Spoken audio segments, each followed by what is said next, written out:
for FMLA interim city manager, and that was what was causing some of the issue. Absolutely, and she did. I will say, I didn't instruct her to, but she put it up on the website, the agenda and the minutes. And I have reached out to IT, but they informed me they don't actually do the website, so they put me in connection with the people that do. So I will get that taken care of so that more than one person has the ability to do that. All right. So we're going to table items 4 and 5 also as a change.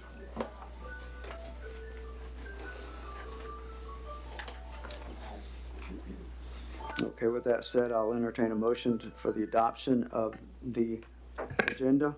So moved. With changes. I have a motion from the Vice Mayor. Do I have a second? Second. Second from Commissioner Green. Any further discussion from the dais? Any discussion in this review and change from the constituency in the audience? Hearing none, let's go to a vote. All those in favor of... Yes, ma'am. Is this about the agenda and? The changes that we just... Right. The add-ons and the changes. Good Yes, evening. ma'am. Hadn't seen you since you've been here. Anyway, Roberto Lopez. This is approving the agenda and the meeting minutes, am I right? That's the action we're I taking had right now. requested that the code for the door at the ACC go on the agenda. And it's not on our agenda this evening, ma'am. And why not? Could I address that? Yes, sir, if you'd like. I'd defer to Mr. And, Martin regarding that. one other thing I want to say is that if it wasn't on the agenda, I don't see it on anywhere on this either. On the, I mean, if it's not on the agenda, I don't see where you plan to discuss it. Mr. Martin, would you like to speak to that? Yes, I had planned on bringing that up under my report. Thank you, sir, very much. It is on that portion of the. Anything else, Ms. Lopez? Just in case I am not here, when you bring that up, is it any way that you can move it up anywhere on the agenda before that, anytime? No, ma'am, not with the guests and the reports we have. It'll be under his report, One ma'am. other thing, I don't want any special favors. Excuse me? One other, She I doesn't don't want want any any special special favors. favors. One other thing is that, in the minutes, it says Roberta complained about the conditions of the park bathrooms. I only complained about one, and that was Maddox Park when Yes, we went ma'am. down for a funeral. So I wanted to make that clear. Okay. Thank you, ma'am. Anyone else? Let's go to a vote. All those in favor of the changes and the adoption of the agenda, say aye. Aye. Aye as well. Nays, like sign. Hearing none, motion carries. Who made that second? I did, that's I did. Commissioner Green. Thank you, ma'am. Next is the consent agenda with the tabled items for the next meeting as detailed by Mr. Martin.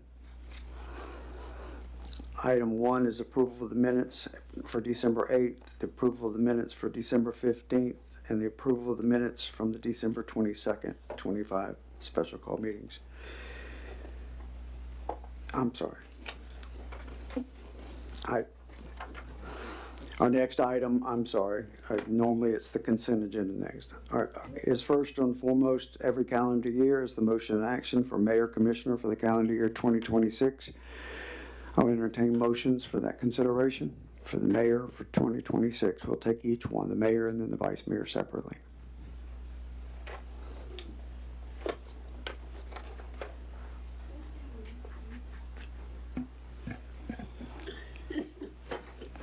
Go ahead, you had the mic on first. Go ahead, Commissioner Green. I think she's, No, I just turned it on, I'm trying to think. oh, Me too, I saw her, so. me too. And I want, it to be,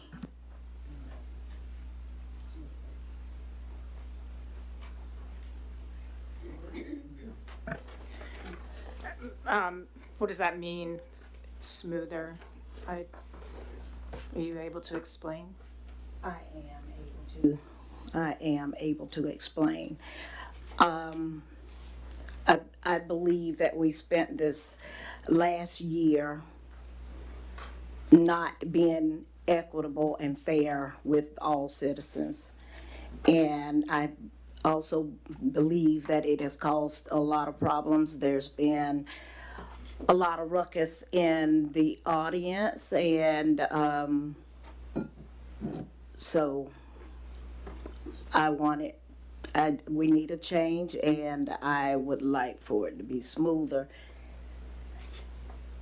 And I was thinking of someone, but then when I did the microphone, they gotta run again, so I don't know how that's gonna work. So that's what I meant, smoother. I would make a motion to keep Mayor Hope as the mayor.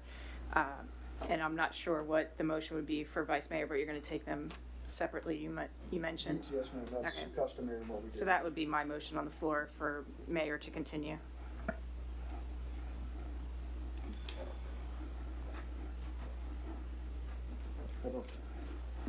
I have a motion, will entertain a second for discussion, further discussion. Second. I have a motion from Commissioner Fiore and a second from Commissioner Green for further discussion. To appoint myself as mayor again for 2026.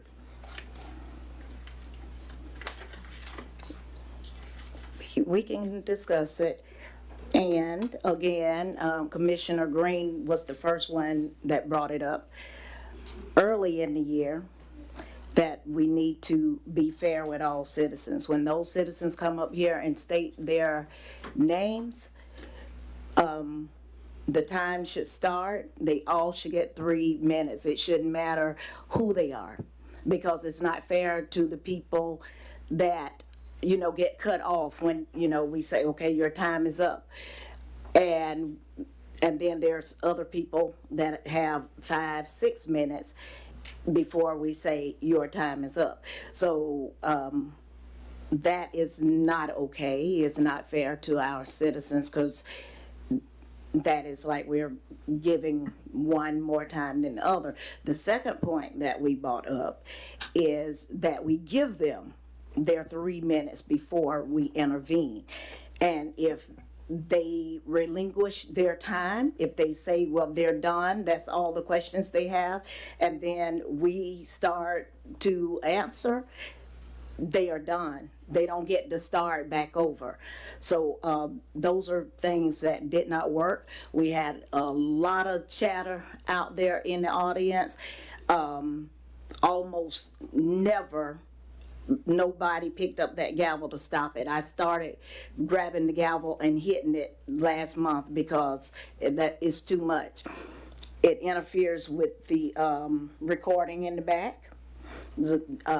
It's hard to understand what's going on because they can hear all of the chatting going on, but they can't really understand what's going on here. So there's a lot that needs to be changed, and it's not to be mean or rude, is to be equitable and make sure that we are being fair to our citizens, period. Mayor, I agree with Commissioner Bailey. I think that's great advice for whoever's going to be seated at that chair, and that I would hope that we could, whoever it's going to be, that we can try to really make our best effort to follow those rules. I think it's wonderful. I also want to add to those rules that to the citizens, us as commissioners, to stop mumbling under our breath when the citizens are up there trying to make their point across, because that's just as interruptive as anything else. So I would add that to it. Anyone else? Yeah, I would definitely agree with that. Also, when the citizens are making their statements, just let them finish. Let them use their 3 minutes up. Don't try to respond in the middle when they're making this statement, and then we could deal with it after everybody's come up and made a, statement. We were on one subject, on one thing, and I think that will eliminate some time, and it will definitely eliminate interruptions. Commissioner Penny, anything to add? I concur with everyone just said because Turn your microphone on, please, ma'am. Thank you. I apologize. That's all right. I concur with it, what everyone just said because it is a lot of people who go way over their 3 minutes.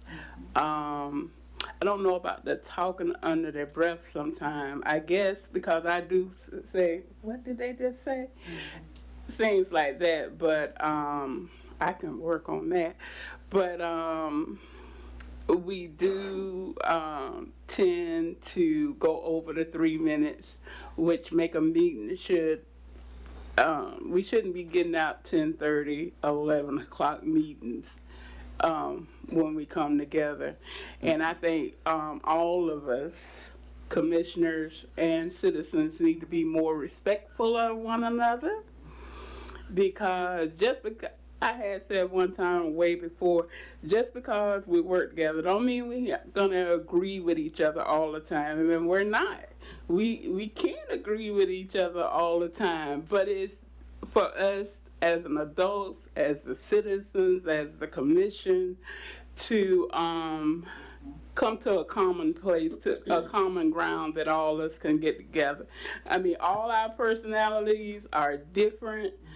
So, and that's the good thing about it. We don't, like I said, we don't supposed to always agree with one another. Our values are different, our common interests are different, our hobbies are different, our families are different, and we still have to come here on these Mondays or whatever days that we come and try to fight for the city. My mission is to fight for the city of Archer, to make Archer better. I love to think of events to make Archer better.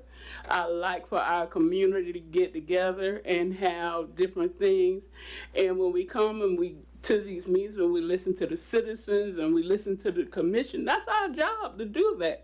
But when we get up here and we have the people who like, it's my way or no way, and they want to take over their time and continue like this, it just makes the meetings longer and more frustrating. And that's what I say. We're going into 26. I hope we can all do better as a city, as a commission, and everything. That's my to do. Thank- Your 2 cents. That's my 2 cents. Anything else from the dais? Anyone from the constituents?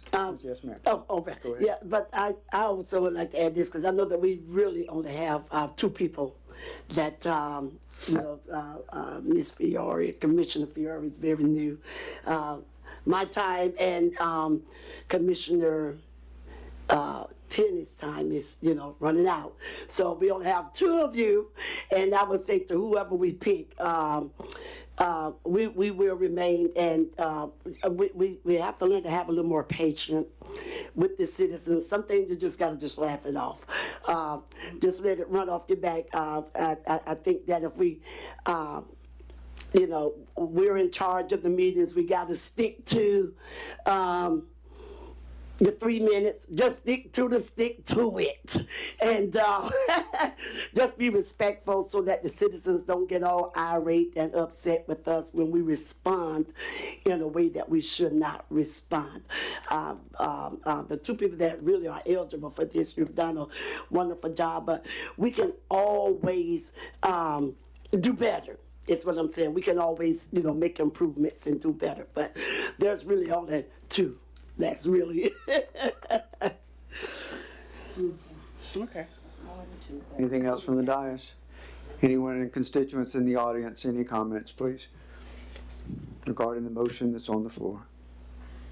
Lori Costello, citizen. I really haven't noticed anybody going over the 3-minute time. I took it for granted that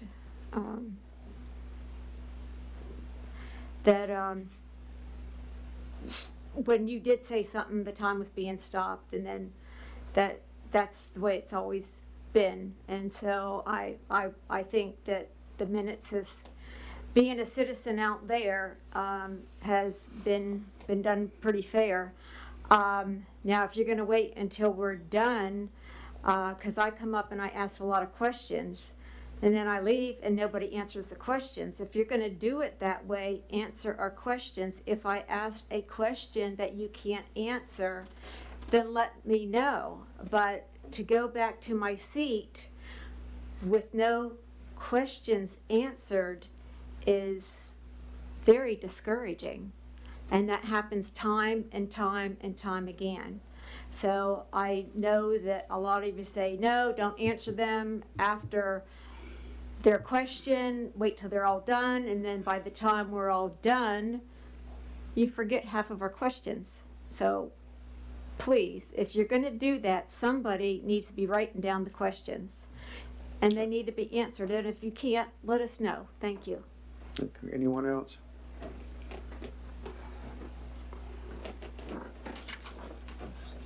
Roberto Lopez. I have never been up here when one of you didn't tell me to go sit down some kind of way or another, and never gave me over 3 minutes, especially you. You know, so I remember, no, it's the truth.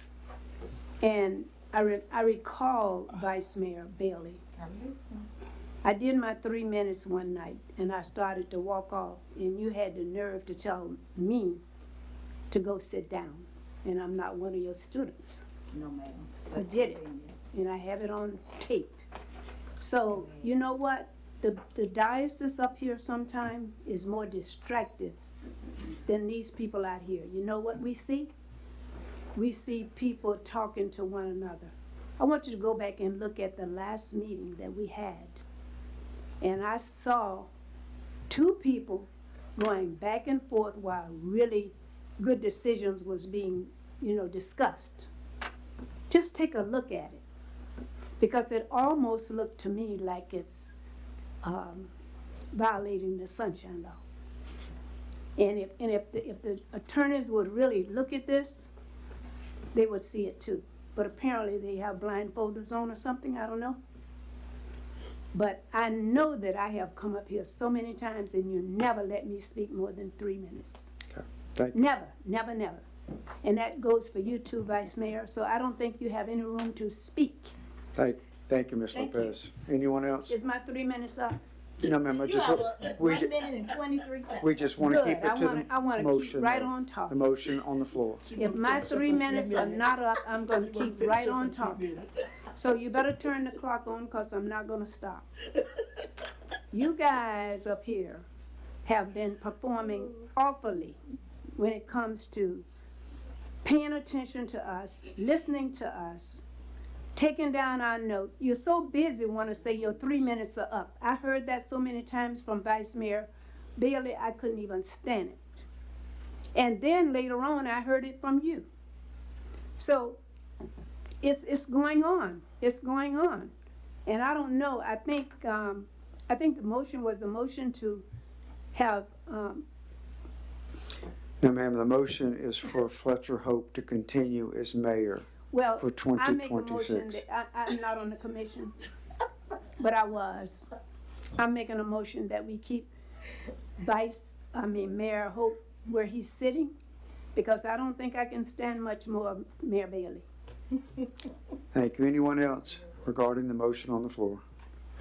Hearing none, let's go to a vote. All those in favor of continuing Fletcher Hope as mayor for 2026, as the motion was stated, say aye. Aye. I don't know if I can vote for myself or not.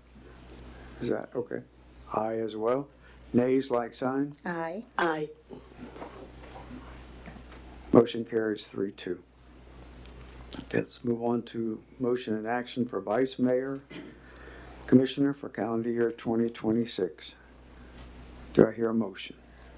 My motion is to keep Iris Bailey as vice mayor. Thank you. I have a motion from Commissioner Penny. Do I have a second? I'll second. I have a second from Commissioner Green. Discussion? Discussion? From anyone? Yeah, Yes, ma'am. I have some to say. So,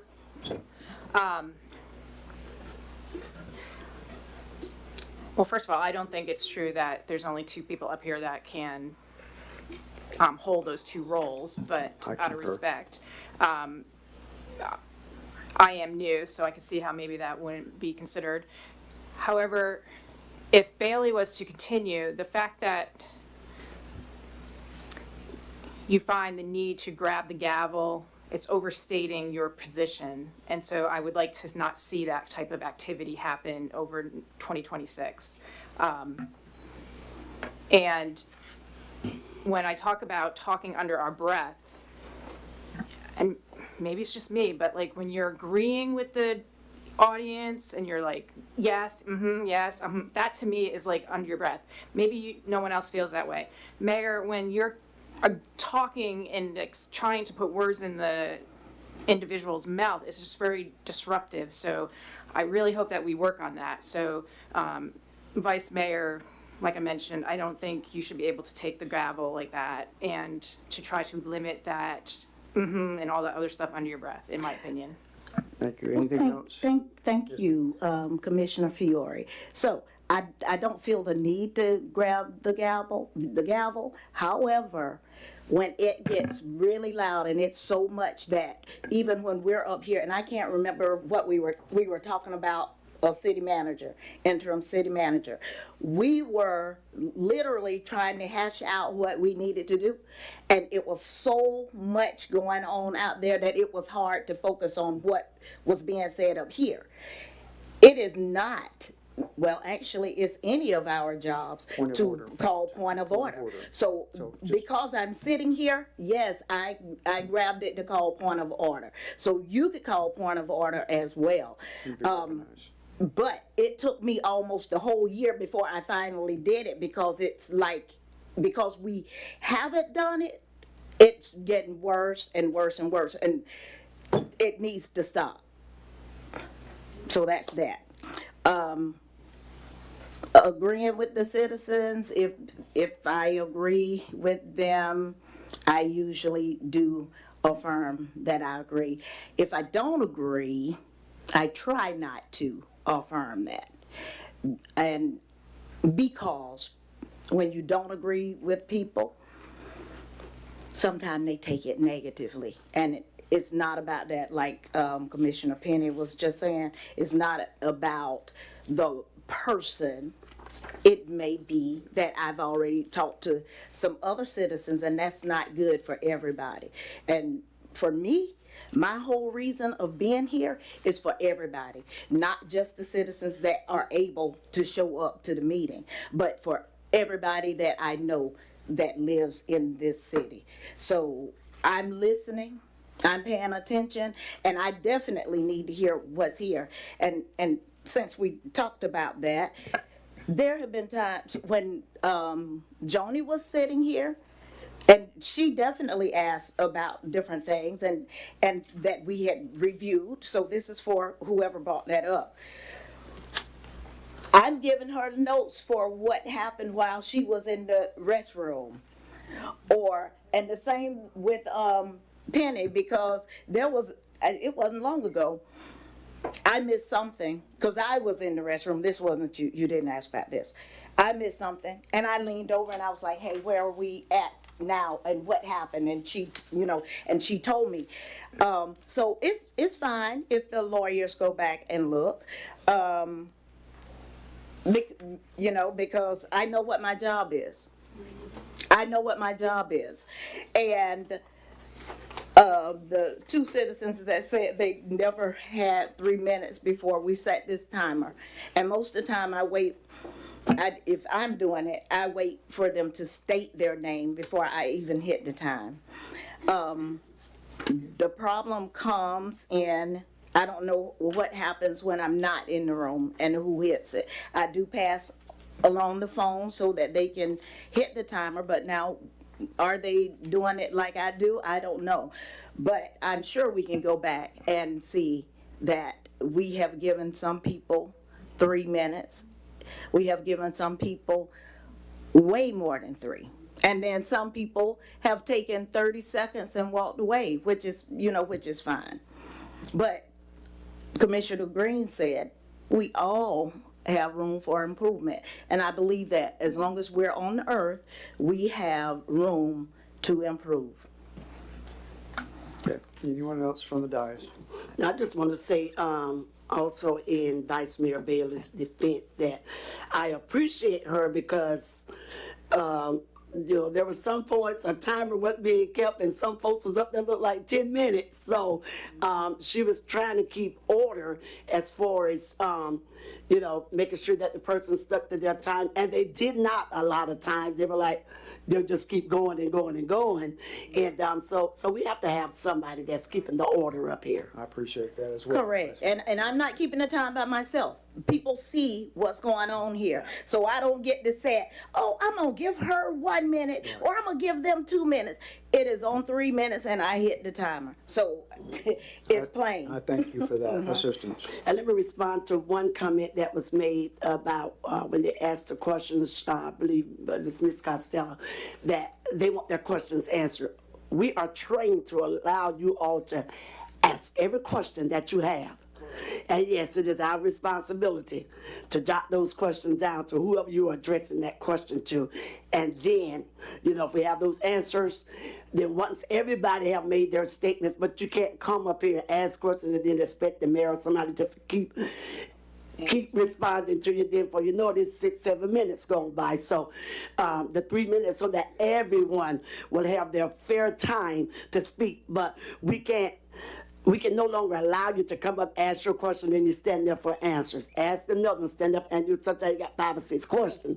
So we're trying to be fair to everybody. And yes, again, it is our responsibility to jot your questions down, and if we have the answer, to address that after everyone has spoken on that particular subject. Okay. Or on that motion, I should say. Commissioner Penny, anything? No. Okay. That's okay. I'm just honoring your ability to have discussion. Any further discussion or comments from the constituent in the audience regarding the motion on the floor? Yes, ma'am, Ms. Costello. Lori Costello, citizen. Commissioner Green, I think you might have misunderstood me. I did say when I was done to answer the questions. I didn't mean in between. So, and the thing that I asked for the vice mayor is that she kind of keeps her expressions down, because I know when I got up here and I said about the 3 minutes, it was dramatic expression, complete dramatic. That's why I paused for a minute, because I was going to say, did you have something to say? And if you don't believe me, look at the tape, please. And when you don't agree with a citizen, that it doesn't look good. If your meetings are running longer, I suggest, and I don't believe it's because citizens are commenting, because we only get 3 minutes. I think you might want to go back to two meetings a month. All the citizens want you to have 2 meetings a month. Okay. So, all right, thank you. Thank you, Ms. Costello. Anyone else regarding the motion on the floor? I'm sorry. It's a different Regarding the motion. motion on the floor. It's a different motion, so yes. It's a different motion, yes, ma'am. Yes. For the second motion for the vice mayor, yes, ma'am. I'm sorry. She doesn't want to come up. Larissa? Okay.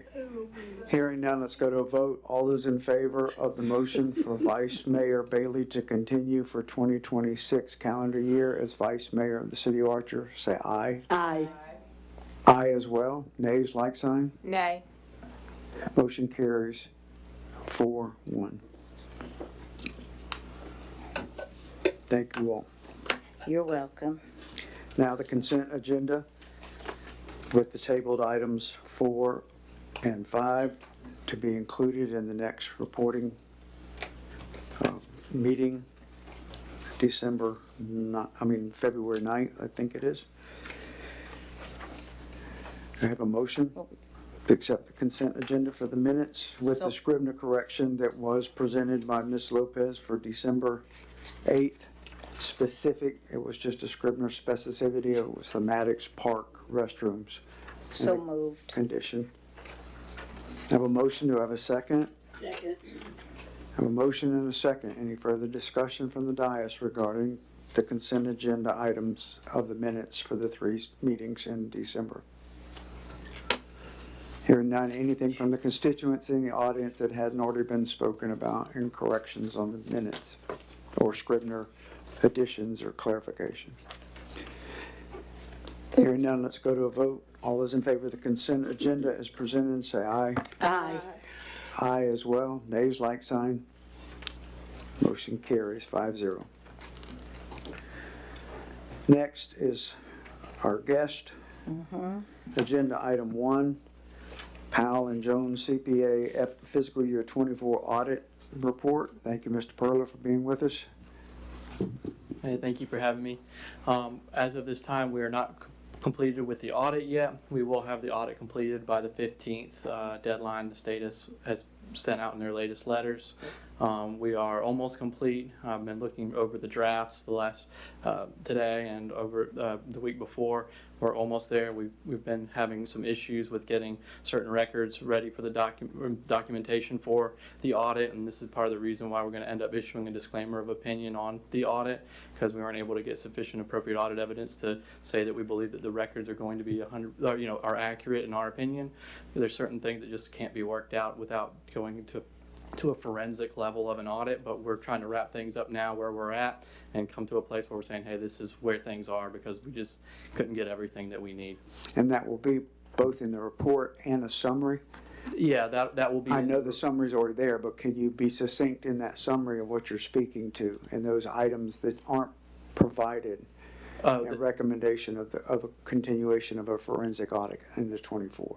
Oh, I'm not saying that that's necessarily what's needed, but I'm just saying that unless there's a certain level of audit procedures that we perform during the audit, and unless those things can be resolved by the city, we can't issue a positive opinion on the records, because they're not either complete and or reconciled. So there's some reconciliation issues and others that just can't be resolved, and we can't do those procedures for the city. Otherwise, we'd be auditing our own work.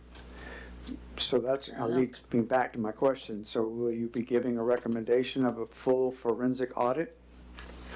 Forensic audit is on a specific area. Normally Of those reports you're not getting, that's what I'm speaking to. That's something we can discuss, and I'll be talking with the city manager about that in a little more detail once we finalize all our findings. I'm not going to get into that quite yet at this time, because we're still finalizing everything. But obviously, with everything that's gone on, that's something that you guys could look at. It's just something that you'd have to determine whether it's worthwhile for the city to spend extra funds for things like that. But to take the corrective step to get that information to you for a full disclosure. okay, so this. And let me just brief on my hour and a half with Noah in the interview and the question as a representative from this dais. I repeatedly asked, would you please give recommendations on any areas that you feel through recommendation or through lack of information needs a forensic audit step? Yeah, and so he couldn't speak for Powell and Jones, but he said he understood what I was asking for. So representing this dais up here, because we repeatedly had information not supposedly available, and so I'd like to target down. I mean, my opinion is that we need to target down into those areas and have an opinion from you, our contracted auditor. Yeah. So a lot of those things are just, transition things. You had a set of books that we're auditing that was done by a previous accountant. It's no longer with you guys. So some of those records are, either misplaced or disorganized in such a way that it can be difficult to find certain things, which is part of the reason why this is dragged on to be so late. And you've also got things just like the records don't match with what's in the books, or there's not enough detail in the books to tell us what's there. So it's just one of those things. This is a lot of issues, and those will be detailed in the audit report. And if there's a specific area, that you guys have concerns about that you think might need, or areas that we think that you guys should look into for forensic audit, we would let you know. In that report summary that you're going to have on the 15th with our interim part-time city manager, Mr. Martin?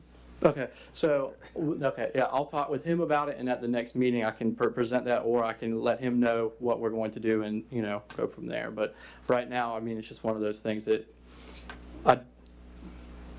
I'll let you guys make the decision about that, but that's one of those things that's gonna cost a lot of money to do. Absolutely. That I understand it's just one of those budgetary considerations you'd have to take. And we have an authority called JLAC that's expecting a summary report on the Yeah, 16th. yeah. And we're gonna have that for them. So, Okay, you will have, yeah, we'll have the audit ready, but it's, like I said, it's going to be a disclaimer of opinion. okay. Mayor, I have some questions. Yes, ma'am. So, thank you for coming Mm-hmm. tonight.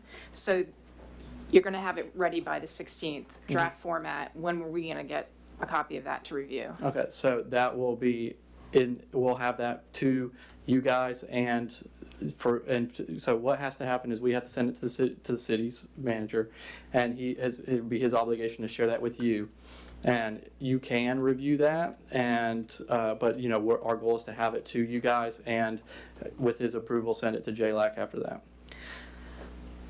I understand not against you, I understand the rush that we're in. I totally get it. But I don't know how you're putting an audit together when you have revenues in the wrong funds. You're not showing your revenues in the correct GLs by project. You had staff that couldn't explain variances from last year.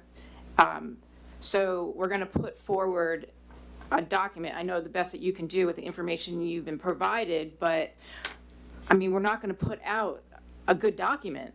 That I fear that putting out something that's not even accurate as far as what truly happened in 2024 is just as bad as the situation we're in today, with them possibly holding revenues from us. I think that we need to, with the new city manager, go through and, look at your prior years. Your revenues in certain streams went less than half. The last document I saw, they were negative in some of the GLs. So I hate to push something through that's that important. I've looked at, I think it was 6 years worth of audits, and the decline is terrible, and there's no explanation. And that, I'm not saying the work by any means decline. I'm saying that your actual data is so bad, and we're just going to put out another document with all kinds of bad things against us without us taking the time to review it. I'm just concerned about that. Thank you. Anyone else? Comments to Mr. Perla? And again, in summary, that's why I'm looking towards where do you identify what Commissioner Fiore has spoken about and the need to go into a forensic level. We have an accountant specialist now on board that has experience in forensic audit identification rather than just blanketing. When your assistant Noah was here last week, it was 300 pages of documents, I think, plus that she was presenting to him for review for his continued work. My concern is that 300 pages, I hope it helped, but that's not going into a forensic dive-in on that specific area. And so No. I'm hoping in your preliminary summary report that you're not validating, but yet it's needing more additional work is at the forensic level so we can So here's what I'd say to that. So let me clarify this. We're auditing the records that the city provides. Okay, our job, there's a certain level we can't go beyond where we're basically doing your books for you, because then you're auditing your own works. So if the city has time and wants to go back later and fix the records and provide us new records to do another audit, we can do that. Okay. Does that answer your question? Yes. Okay, anything else from the dais? Anyone from the audience regarding the action we're taking between now and the 15th? Yes, ma'am. So I'm do sorry, we need Commissioner King. another auditor to come audit behind them? Is that what he's saying, to make sure we fix? No, it'd be a re-audit of fiscal year Yeah. 24. So what I was saying is that if the city were to correct the financial data in their accounting system, we could then, and fix and find the records, we could then do a re-audit of the same data for the same period and update anything that needed to be updated. But with our disclaimer of opinion, we're saying we can't prove that the numbers are accurate. We've got numbers, We've done our best to try to put them together and review them and audit them, but there's just not enough there to say, hey, this is this is accurate. You know, we can put our stamp of approval on this. We're saying it might be right, but it also might be wrong. We just can't, you know, normally as an audit, our goal is to issue an opinion. Hey, our opinion is that these financial statements are accurate, you know, and so let's just say that's 95% of the time that's correct, you know, like on average, you know, is our goal, you know, like somewhere in there, you know, but our goal is 100%, but you know, whenever we put our stamp on there is that it's accurate, you know, without material or large exceptions.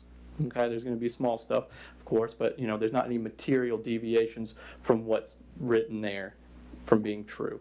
So I can't say that with what we got right now, aren't significant deviations from that would cause it to be inaccurate.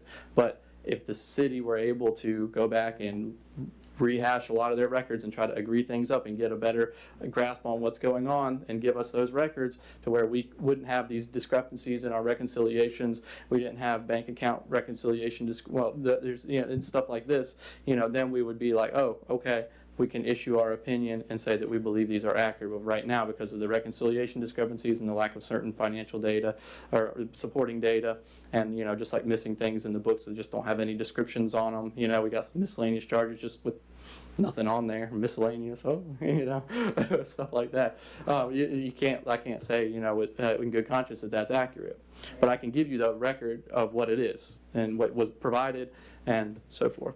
I just have one more question. Yes, ma'am. So in a perfect world, if we do wonderful, we're all staffed, we do a beautiful audit for the next year, the fact that we didn't correct, say we don't go back and re-audit what you were just talking about, so we don't re-audit 24, does that become a ding to us on our next audit, seeing that there's going to be so much variance at that point too, or will it just be an explanation that we did better? I'll clarify. So when we do an audit, we have to look at our beginning balances, okay? So if we disclaim the opinion this year, okay, we're saying we don't know if those balances are accurate or not. When we go back next year to have a clean opinion, you're going to have at least cleaned up the prior year balance sheet items that roll from year to year to make sure that those are accurate for us to not have to have a ding again in the next year. Okay, and you and I spoke about this. So those journal entries to get our beginning balances correct to match your balances that you're auditing us on, are those going to be provided this year to the staff to make those entries? Okay, thanks. Okay. And you're speaking of fiscal year 25 as we move into 25? Well, the journal entries have not been made for quite a few years, Yeah. so you're starting with terrible balances here. But if it was provided, then maybe we would have a better chance to start for Bring the trial 25. balance Yeah. For 25. Okay. Anyone else from the dais? Anyone from the constituency in the audience regarding our position and what our plan is? I do have a question. I'm sorry, Ms. Costello. Sorry, Ms. What Costello. was the last year that y'all did an audit for us? Fiscal year 23. It was 23? Yeah, this is for 24. Okay. And so the information for 23 and this is for 24. Did you see a lot of misinformation, I guess my question is, or that to fill in the holes is a lot of things that is not there for 24 that was there for 23, I guess my. Okay. I think on the record side, we see some of that. You know, in 23, Cindy was still here, and we were basically auditing her records, and so she knew where stuff was or could kind of find it. Now she's not, and so now we're still auditing her stuff because she was there for the entire fiscal year that we're auditing. So it makes it a little more difficult to find her stuff because she wasn't very organized. Okay. All right. Is that all, Commissioner Penny? That's it. I'm sorry. Go ahead. Ms. Costello? What happened to Dallas? He was working on our financials and nobody told us anything when he left, if he left, are we still paying him? He's still contractually with us. Okay, so But he's not in the routine that he was in, to answer your question specifically. he still work- He may well be with this position we're in now. Okay, so the point I'm getting at, we're on this financial hole still, and I don't feel like the commission has been keeping up with our financials at all. Y'all need to meet twice a month until we're out of this financial hole. We've had a full-time bookkeeper the whole year, okay, the whole year. Ever since Cindy left, we've had a full-time bookkeeper in that position, okay? In addition to Dallas working on this stuff, okay? And we're still not anywhere near out of the hole at all. We haven't even started on this year. We don't even have a profit and loss for this year. We have no idea where we're at. I'm requesting that y'all meet twice a month and get financial updates twice a month. I know Commissioner Fiore had wrote in the agenda, was it last month or maybe the month before, what she would like to see at every meeting. That needs to happen twice a month. The citizens are tired of hearing about this financial hole that we're in. Yes, ma'am. And we don't seem to be getting anywhere. And this has been going on, a year and a half? When was the financial crisis? This is ridiculous. Yes, ma'am. Thank you. Thank you. Anyone else?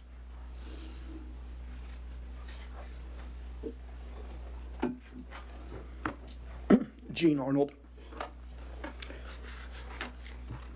There's just so much there to where you even start with this mess. That's quoting the Commissioner Chestnut. What a mess. So you did 2024, that was under the Tony Hammond and Cindy Watch, correct? Correct. The same bunch that didn't pay the IRS for 16 months. Correct. And we're somehow amazed that it's a mess. No. I've said this before, I'm going to say it to you, because I don't know if it'll ring true. Hire more people. Don't pay Miss Ott overtime. Take that money for overtime and hire someone else. Now, you said that you hired a accountant that has audit experience. Is that Miss Ott? Yes. Okay. Well, I don't know what she's been doing and where we are in the bank reconciliation. I don't know what Deanna's role is right now. Is she getting paid? Is she coming to work? Is she doing things? Is she not? I have no idea. Is she going to come back? Hopefully. I wish her nothing but great health to where she can be another person to do deputy clerk stuff type of thing.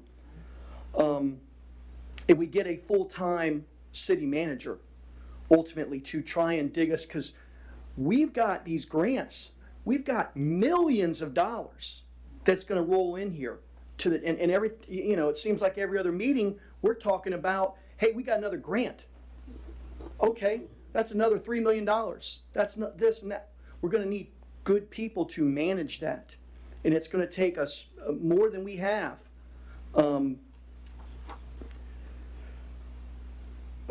Again, there's just so much to kind of go over. Now, I'm kind of blown away because I don't know enough about auditing and things of that nature, but when you say I can't do this and I can't do that, and you talk about auditing yourself, or you can't be proactive, like that hurts. That you can see we're a small city. We need help. We need you to hold our hands and say, okay, we've come in here, bring some of your folks in here. All right, go through Cindy. Start tearing through all these folders or something in here. Go through, find it. Be proactive. And if he, no offense, because I'll say it right here, and if he's not going to be proactive, hire someone else. Okay? The city of Gainesville, I know that they have, there's lots of CPAs. And if you've got to pay them a little bit more, pay them a little bit more. But get some people that want to help. Not just, hey, we did our job, we did the best we can, good luck to you. Have a little passion, get in here and help. Thank you. Wrap it up. Thank you. Thank you, Mr. Arnold. Anyone else? I totally agree with you, Mr. Arnold, for the first time. First time? Just Point a of order, joke. please. But anyway, you have, when my minutes start right now? Well, years ago, and I know that you're not working as Mr. Powell, but I asked this commission to dismiss him. That didn't happen, okay? But you're independent of Mr. Powell, right? And that's where it all started. But anyway, I just wanna say this. I don't see how in the world we can sit here with what I just heard and move forward with submitting this stuff again to be denied. And I also agree with Karen. I remember when we first started with this crisis, we met with former Commissioner Johnny White. I had a box of stuff like this, and I still have it. And it's not just on Archer Community Center, which is my lover, okay? It was on everything, all of those old files that Cindy was bringing in here, all kinds of things. So when I asked her to take this and take it to the auditor, her answer to me was, we cannot do that because it would cost us too much money. Look where we are right now. It's better to spend a little bit of money and get what you want and what you need than to not. I mean, you know, you just can't continue down this road. I don't see a path for you. Cause I wouldn't want to, you wouldn't need me up in Mr. DeSantis' seat right now. So I just think that we're not going anywhere. Thank you, Ms. Lopez. Anyone else? Okay. Any other questions? Thank you, Mr. Perla. You may want to borrow my notes. Can I say one more concluding Yes. in regard to it was Mr. Arnold you know, like I said before, you know, we can't audit our own work, and this is where sometimes cities often choose to have a financial statement preparer firm and an auditor firm, and so you kind of have both. Obviously, there's more Segregated. cost involved with that, but that firm kind of essentially comes in, assists with any like gaps with, you know, converting to maybe from cash to accrual records, or making sure reconciliations match and agree, Correct. and then maybe even preparing the financial statements for the auditor to then audit. Okay. Okay. Thank But you. I just wanted to clarify that. Any further questions? Nope. Thank you very much, Mr. Perla. Mayor, one more thing. Would you come to the podium, please, Mr. Arnold? One more point that I'm curious about with the disorganization. We've had this Edmunds and QuickBooks thing going to where they do some things or they had done some things in QuickBooks and they weren't using Edmunds. And are we going forward with Edmunds? And was that an issue that you were looking at QuickBooks and Edmunds? Was there any problems with that you saw, or you don't even get into that? Sorry, Mr. Perla. Yeah. I mean, I believe the city is moving towards Edmunds, correct? Correct. Okay, yeah, but you know, obviously in that transition with QuickBooks, you know, there was that kind of discrepancy where you have the one system and the other. Not discrepancy, but you can use Edmunds utility billing software and QuickBooks for your bookkeeping. It's just like using two different roles.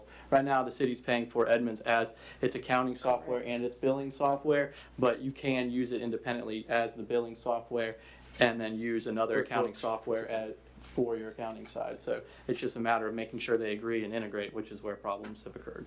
Thank you very much.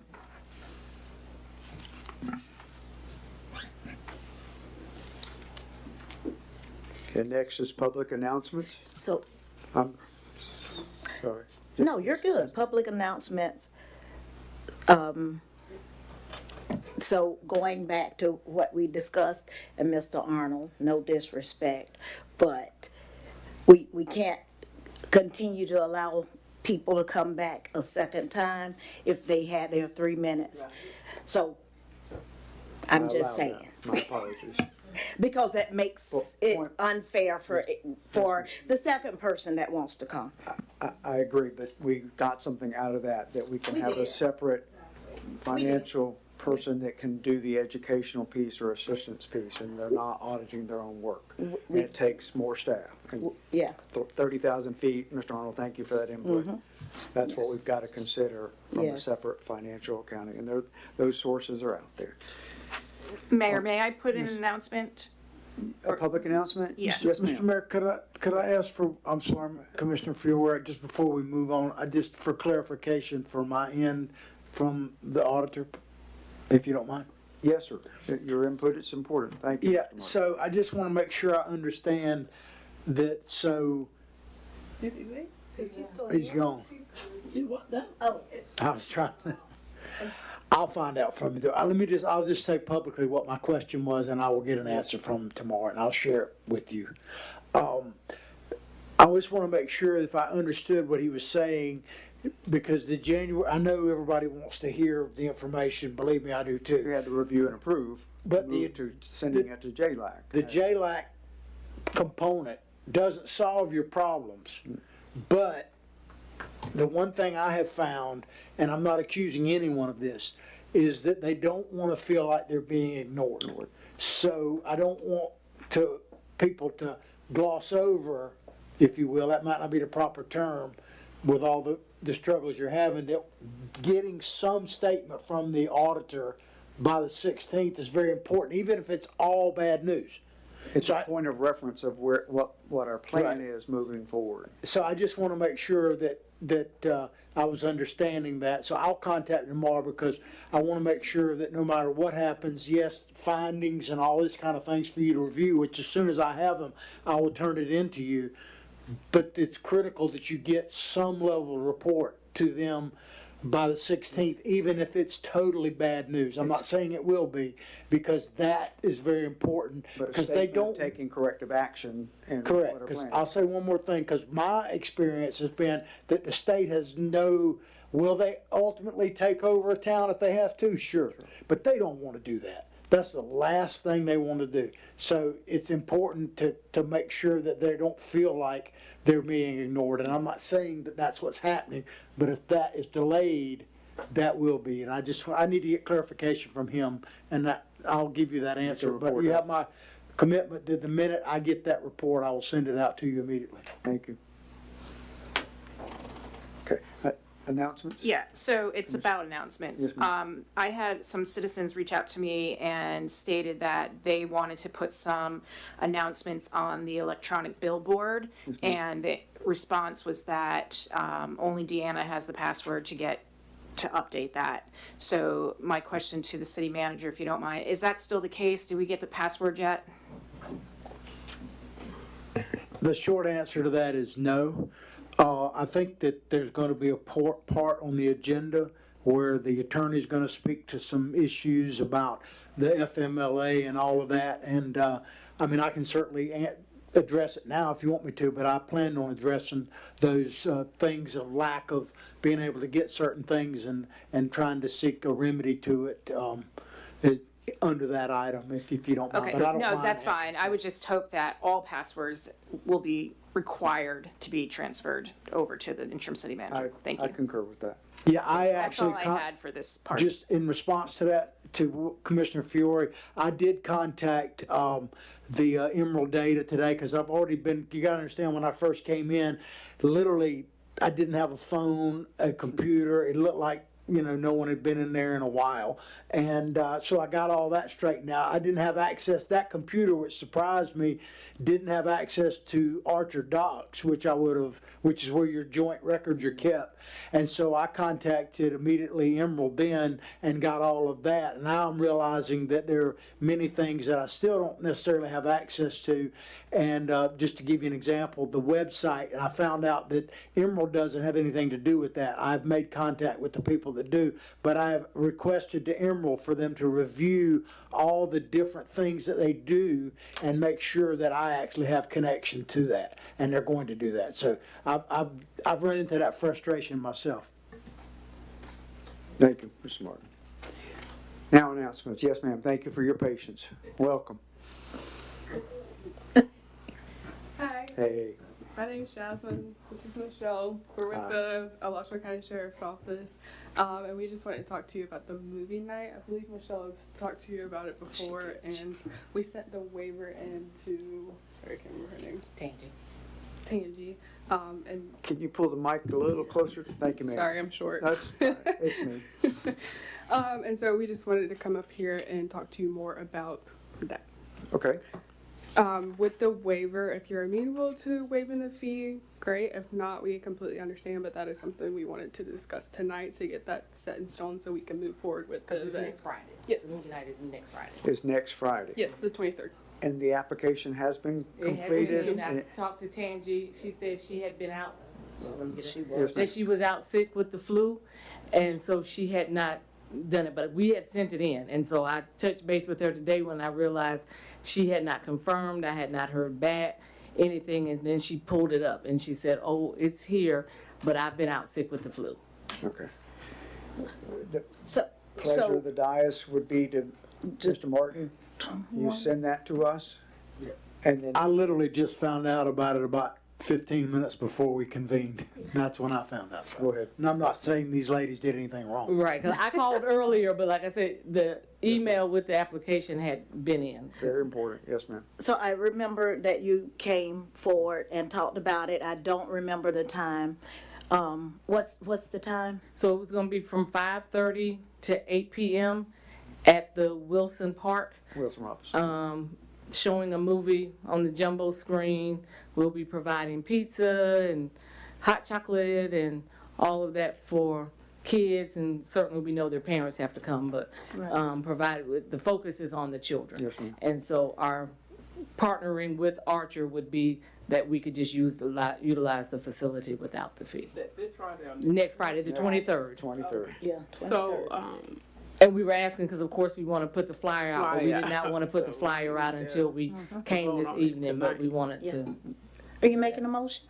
I'm making a motion that we approve the waiver for this event for the kid, for the city of Archer. I have a motion, do I have a second? Second. I have a second from Vice Mayor Harris Bailey. Any other further discussion or questions? Did you also state, I seem like I remember something.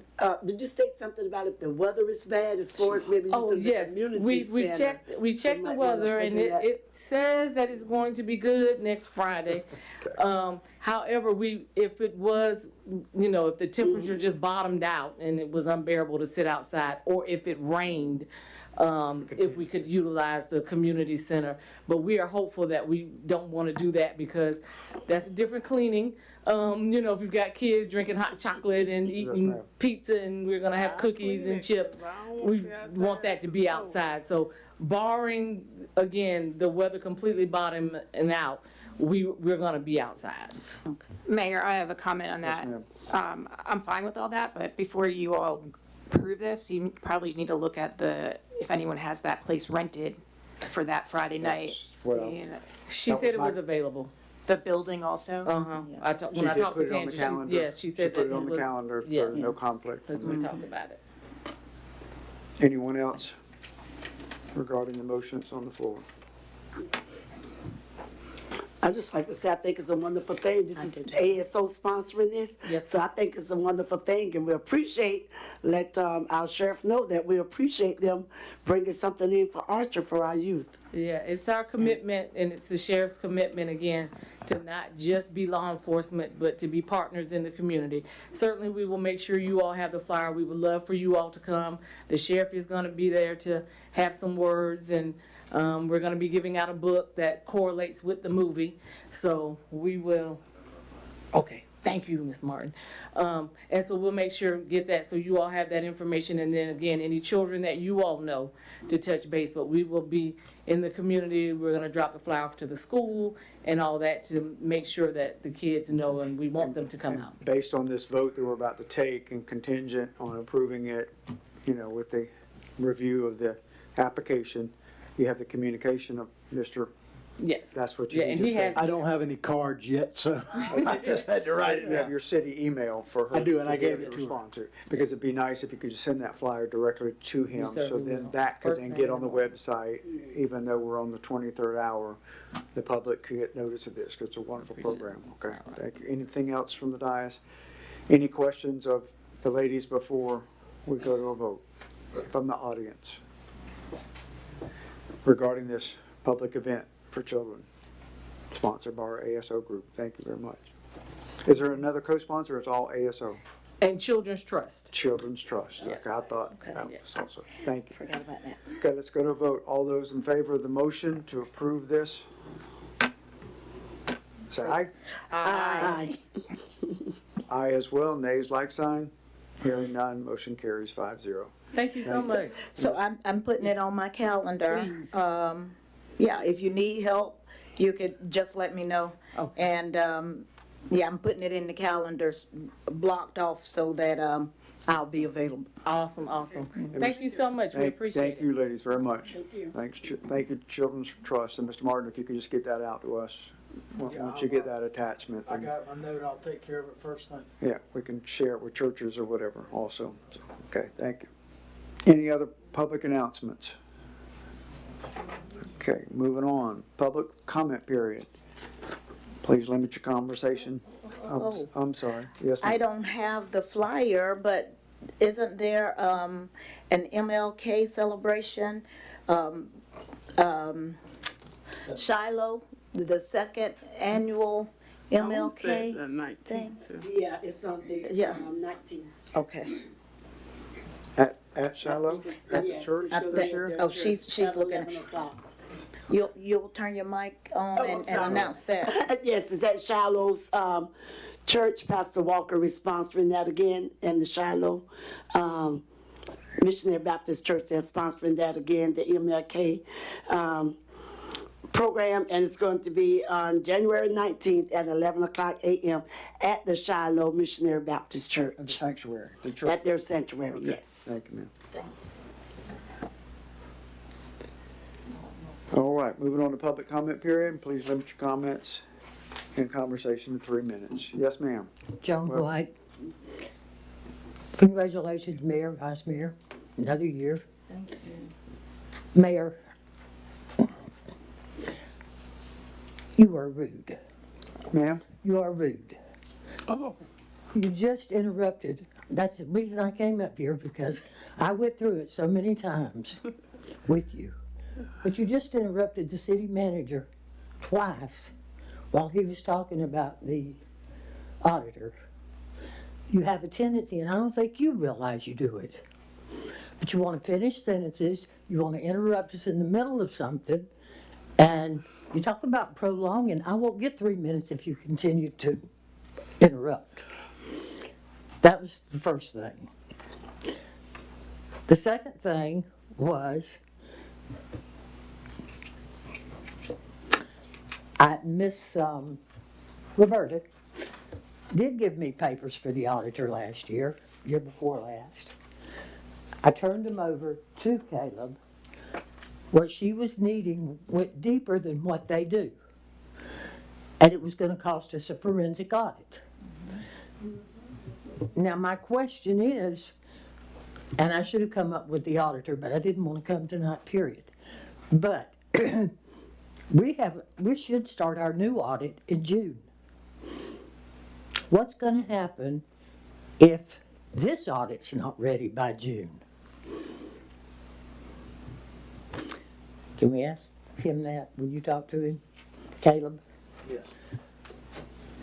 And this is the next thing I have, and it's petty, and I know it is, but when you've been raised with a veteran, a father that spent 20 years in the service, the flags at the community center are bad. They look horrible.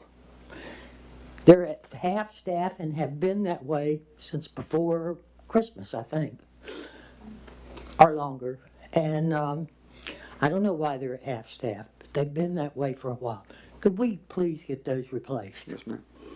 Thank you. Anyone else?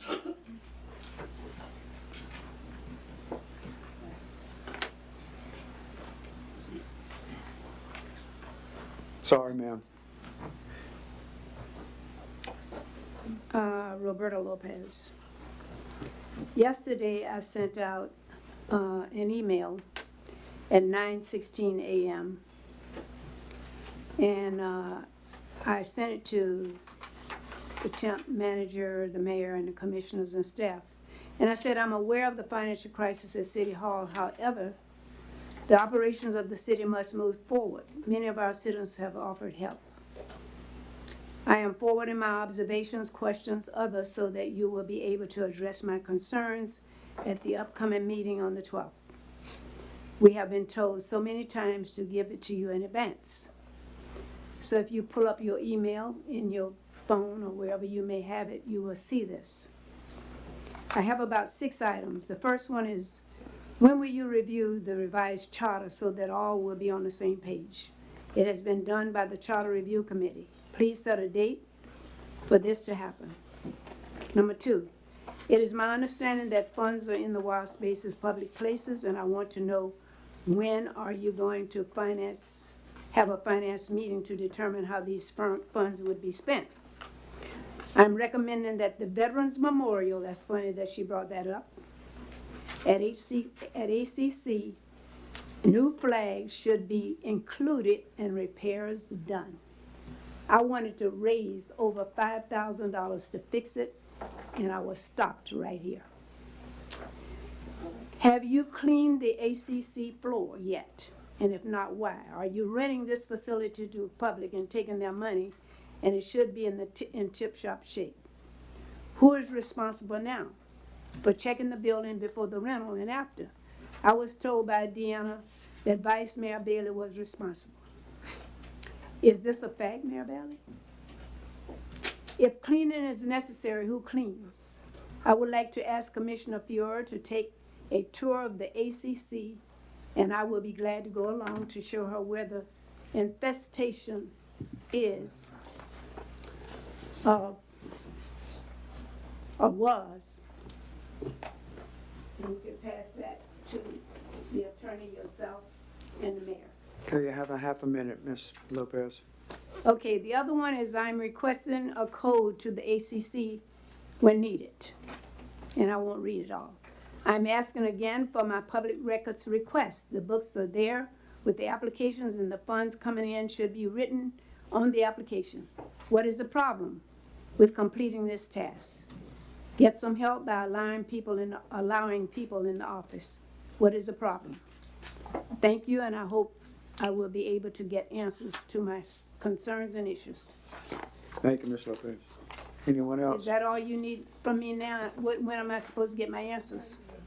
It's You said duly, to send them it's to you duly in noted, advance. Ms. Lopez, and recorded at this meeting. I for beg us your to- pardon? So am I supposed to get the answers tonight, or am I supposed to get them? I was told Yeah. that, say all of your questions. Yes, ma'am. So what we were talking about doing is during public comment period, everybody have their 3 minutes. And then after everybody's done with their 3 minutes, the questions that we have the answers to, we answer. I think you have some answers. We do. And they're recorded Yeah. for follow-up. You said you do. have Yes, some ma'am, but we're gonna go on to the next person. We will give you some So when will I answers. get the answers to? When we're done with With the when rest everybody of is done. Yes, ma'am. Okay. On those pictures that I just gave him, I would want the new Commissioner Fiora and the attorney and the mayor to have pictures of that. I didn't Thank you, have Ms. enough for Lopez. everybody. Anyone else for comment period?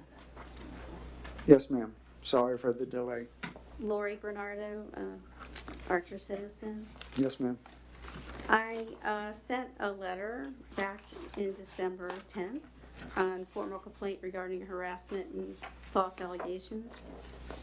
And I have on social media, their family from this dais and also the old city manager, the other one, that were verbally harassing citizens online and cursing them out, and just when they were just voicing their opinions about what's going on in Archer. And I have a confidential legal review, and I also have handouts. But this for the city manager. And I never received anything back from you guys except for Karen. And Karen's who- the only one who contacted. I'm sorry, I missed the accusation of who is doing the cursing and It defamation? was one of the commissioner's daughters and then the city manager, the old city manager daughter that came on to a public forum on Facebook. Facebook, Yes. okay. And it was myself and Lori Costello were subject to hostile profanity and threatening comments.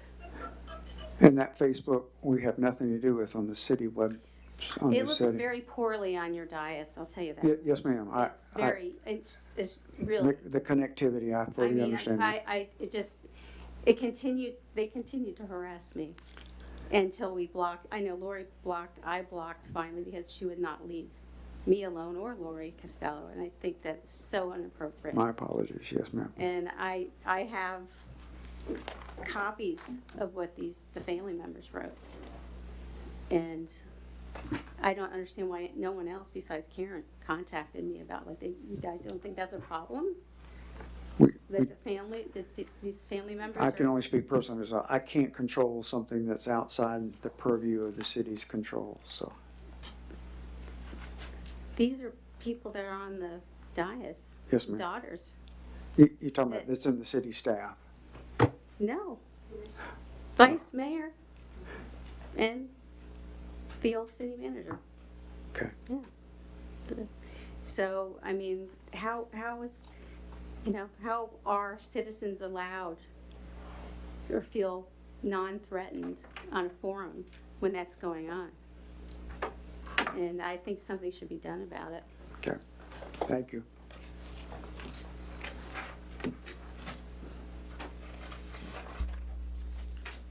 Make sure the attorney gets one of those copies, please, Ms. Bernardo. Thank you. Thank you for the information.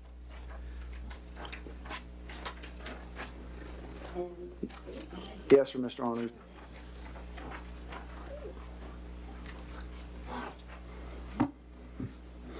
Jean Arnold, I'm sorry to hear that she's being harassed on Facebook.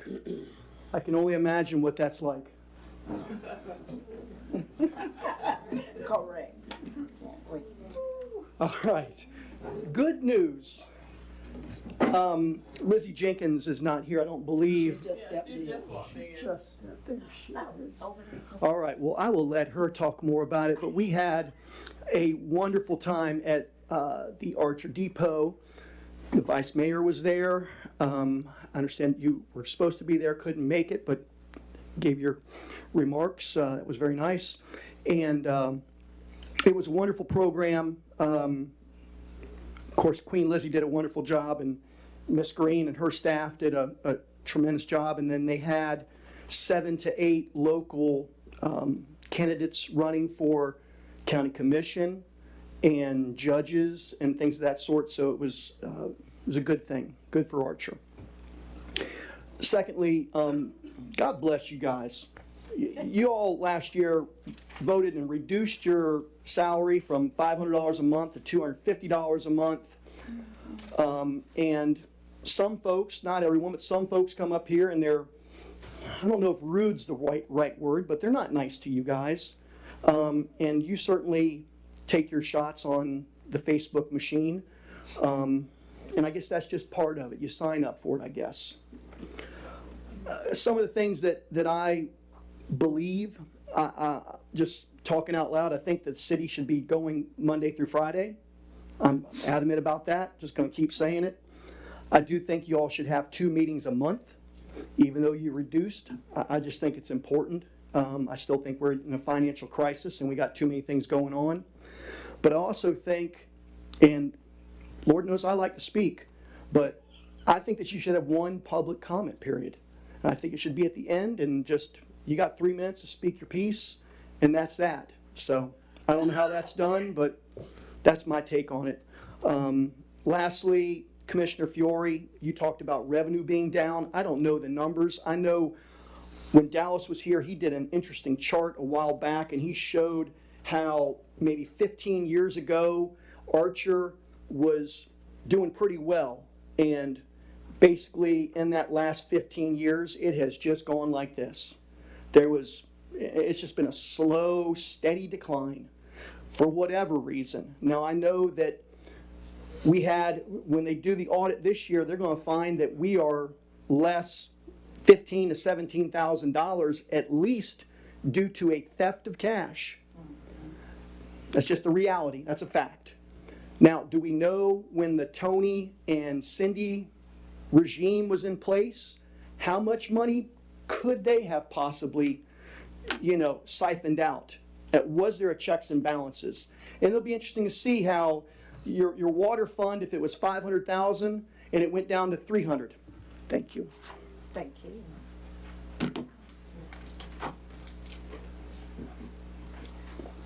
Yes, ma'am, Ms. Costello. Lori Costello, citizen. If you would allow, Mayor, for Lori to come up and repeat, because Vice Mayor Bailey was out, and she really needs to hear that because it was her daughter. So if you would allow her. Also, tell me if the Vice Mayor acted out of order by telling a citizen they could not come up and speak the second time. When I was a commissioner, it was always the mayor's decision whether a citizen was allowed to speak the second time or not.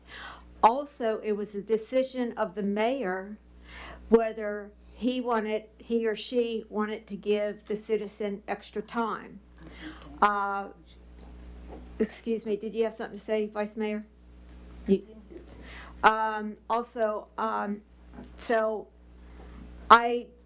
That's the way we have always been trained in the mayor's duties. So if you could let me know that, I'd appreciate it. Also, we need, even if it's temporary, a full-time city manager, okay? You have a lot of stuff on his plate, a lot. And we have a vacant position in Public Works, that money should go towards the full-time city manager. We need to look at the budget again, because we have money in the budget for a full-time, even if it's temporary, but we need somebody for at least until we get out of this financial hole. We have to have somebody. Let's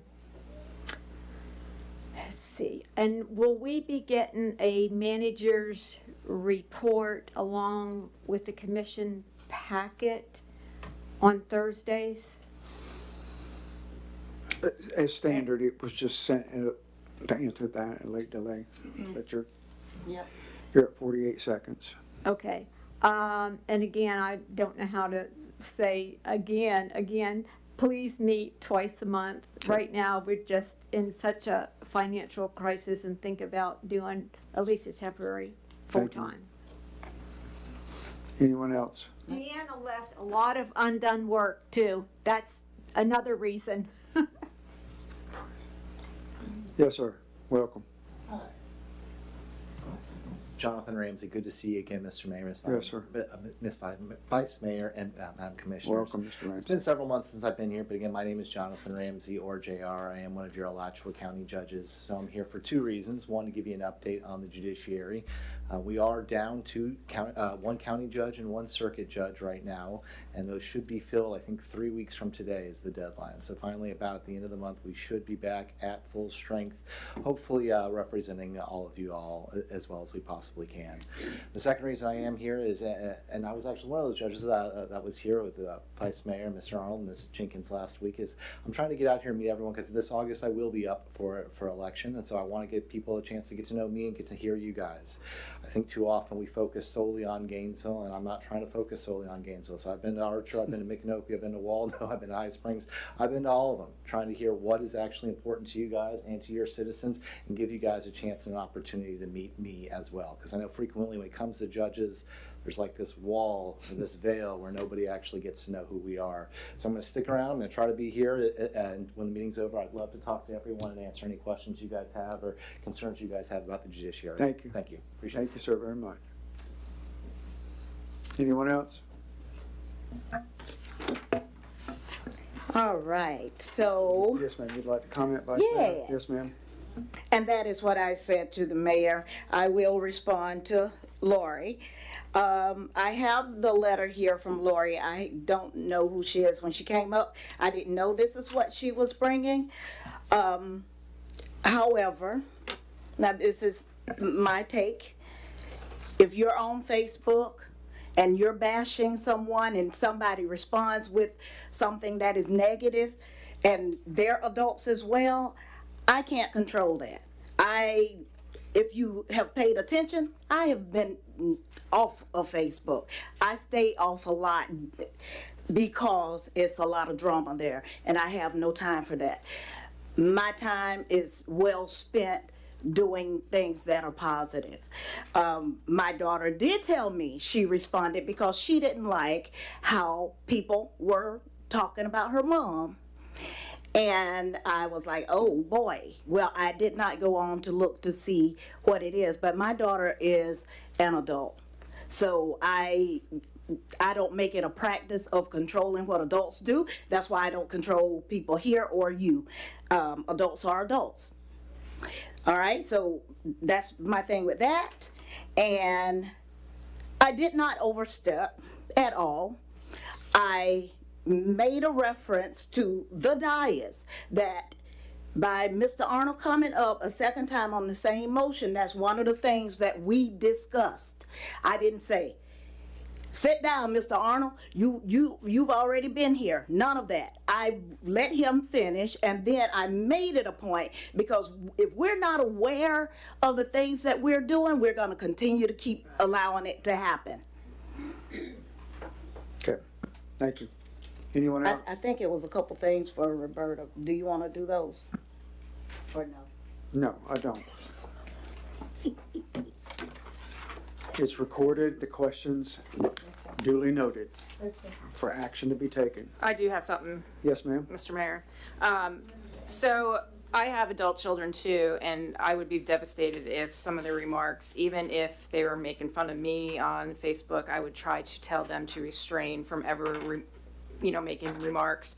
We as a commission went to ethics training, and I think we need to make it a habit to send our staff to ethics training too. And during that ethics training, really stress the fact that our family is an extension of us, and we're working for the city as a commission, and it does reflect poorly on the outside. So, I told my children from reading those remarks back and forth, if they ever did that, I would knock them over the head. So I would think that we should ask our employees to stress that with their own family as well as the commission and our family. Thank you. And when she told me that she responded, I did say, I wish you wouldn't have done that. Now, I didn't ask her, what did you say? And neither did I go on Facebook for it. Because one, I don't want to see what everybody else is saying that is negative. So I don't have time for it. The drama, period. Okay. Anyone else? Excuse me, Mr. Mayor, I heard the Vice Mayor asking something about Robert. I heard my name, so what was that? And the questions that you asked for, and I said duly noted, they're recorded. I am not prepared to answer any of your questions, but they are duly noted for record. I bought every one of you a copy because I want answers. She did. Did I give you copies of all of these? Yes, ma'am, we have the email record of what you sent. Yes, ma'am. Oh, so you do have it in your file? I mean, your computer? You sent it, did you not? In addition to that, I'm giving this to him for the record. It's a copy of what I put in your computer because I don't know if you're gonna lose it or what you're gonna do with it. Because I intend for you to answer those questions because they're simple questions and some of them can be answered tonight. But I heard you say to her, no, something like that. That I personally was not going to answer your questions. They're duly noted and recorded So when will we get those questions answered? in a 30-day period or less. Are you kidding to me? No, ma'am, I'm not kidding. Let's move on to the next item, which is old business agenda. Item 1, temporary part-time city manager, John Martin, employment contract. Can you speak to that, Madam Attorney? Yes, Mr. Mayor. You should each have a copy of resolution number 2026. I didn't have a number there, but it should be 2026-01. I'll read it by title only. City of Archer, Florida. A resolution of the City of Archer, Florida, approving that certain agreement between the city and John Martin for the temporary interim city manager position, making certain findings of fact in support of the city approving said agreement, recognizing the authority of the mayor to execute and bind the city to said agreement, directing the mayor to execute and bind the city to said agreement, repealing all prior resolutions in conflict, and providing an effective date. So this is the agreement for the temporary employment of John Martin as the city manager. The employment contract is for a term until a permanent city manager is hired. There will be no health insurance benefits or other benefits provided by the city. And then it's made retroactive to his actual start date, which was December 30th of 2025. Mr. Martin, are you accepting that contract before we go to a motion? Yes, sir. Okay. I'll entertain a motion. So move. Have a motion from Vice Mayor Bailey for the resolution for hiring by contract Mr. John Martin, Second. part-time city manager. I have a second from Commissioner Green. Any further comments? I do. Yes, ma'am. So some edits to the resolution. Yes, So ma'am. it starts as, whereas the Archer's interim city manager is out on leave, but then that individual is on the last page as deputy city clerk. So is she deputy city or is she city manager? And then that last page, is she going to really sign this to legal formality, seeing that she's out? Should that be With no somebody? work? That should be probably somebody else there. And then what's the exhibit? It's the The contract. exhibit is the employment contract. Contract. Commissioner Fiore, this is the one that you looked at earlier. Oh, that's the one I already asked you about. Okay. Yes, ma'am. Thank you. I thought there was another one I asked about the exhibit. Okay. So yeah, if we can just get that wording corrected, that'd be great. Or tell me don't need to correct it. So that first whereas, should that be former Interim city manager. Yeah. On leave. Thank you. And then I would remove her from attesting to it on the back. Yes, I can make those changes. Thank you. And there were also a couple of stylistic paragraph changes that Commissioner Fiore had, so I will correct those in the morning and send it over. The Scribner and send it. Okay. Who made the second? Commissioner Green? Any other comments from the dais? Questions? Any questions from the constituency regarding this resolution for employment by contract for Mr. John Martin? Hearing none, let's go to a vote. All those in favor of the resolution as presented by Attorney Derek Bowles, say aye. Aye.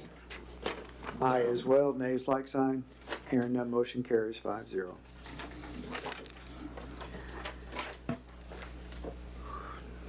New business, agenda item 1, Ameris Banking authorization by resolution for Mr. John Martin, and I'm sorry, Attorney Foles, I thought it was gonna be Mr. Walker tonight, so. Not a problem at all. This is resolution number 2026-02, City of Archer, Florida, read by title only. A resolution of the City of Archer, Florida, approving that certain agreement between the city and John Martin. Oh, wait, I apologize. That is the same one I just read. Resolution number 2026-02, a resolution of the City of Archer, Florida, approving and authorizing additional signatories for banking services on behalf of the City of Archer, removing previously named signatories on behalf of the city, repealing all resolutions in conflict, and establishing an effective date. So this resolution adds John Martin as a temporary interim city manager as a signatory and keeps, I have it listed as City Clerk Deanna Altop, even though she's on leave, and then it keeps Vice Mayor Bailey and Mayor Hope as the other signatories. Signatories, okay. I'll entertain a motion to that resolution. So move. I have a motion from Vice Mayor Bailey. Do I have a second? A second. I have a second from Commissioner Penny. Any further comments or questions? Yeah, I do. Yes, ma'am. So was there any kind of contract formality that needed to take place that now we're saying Deanna is back as city clerk? So we we went through a whole thing to renew her contract.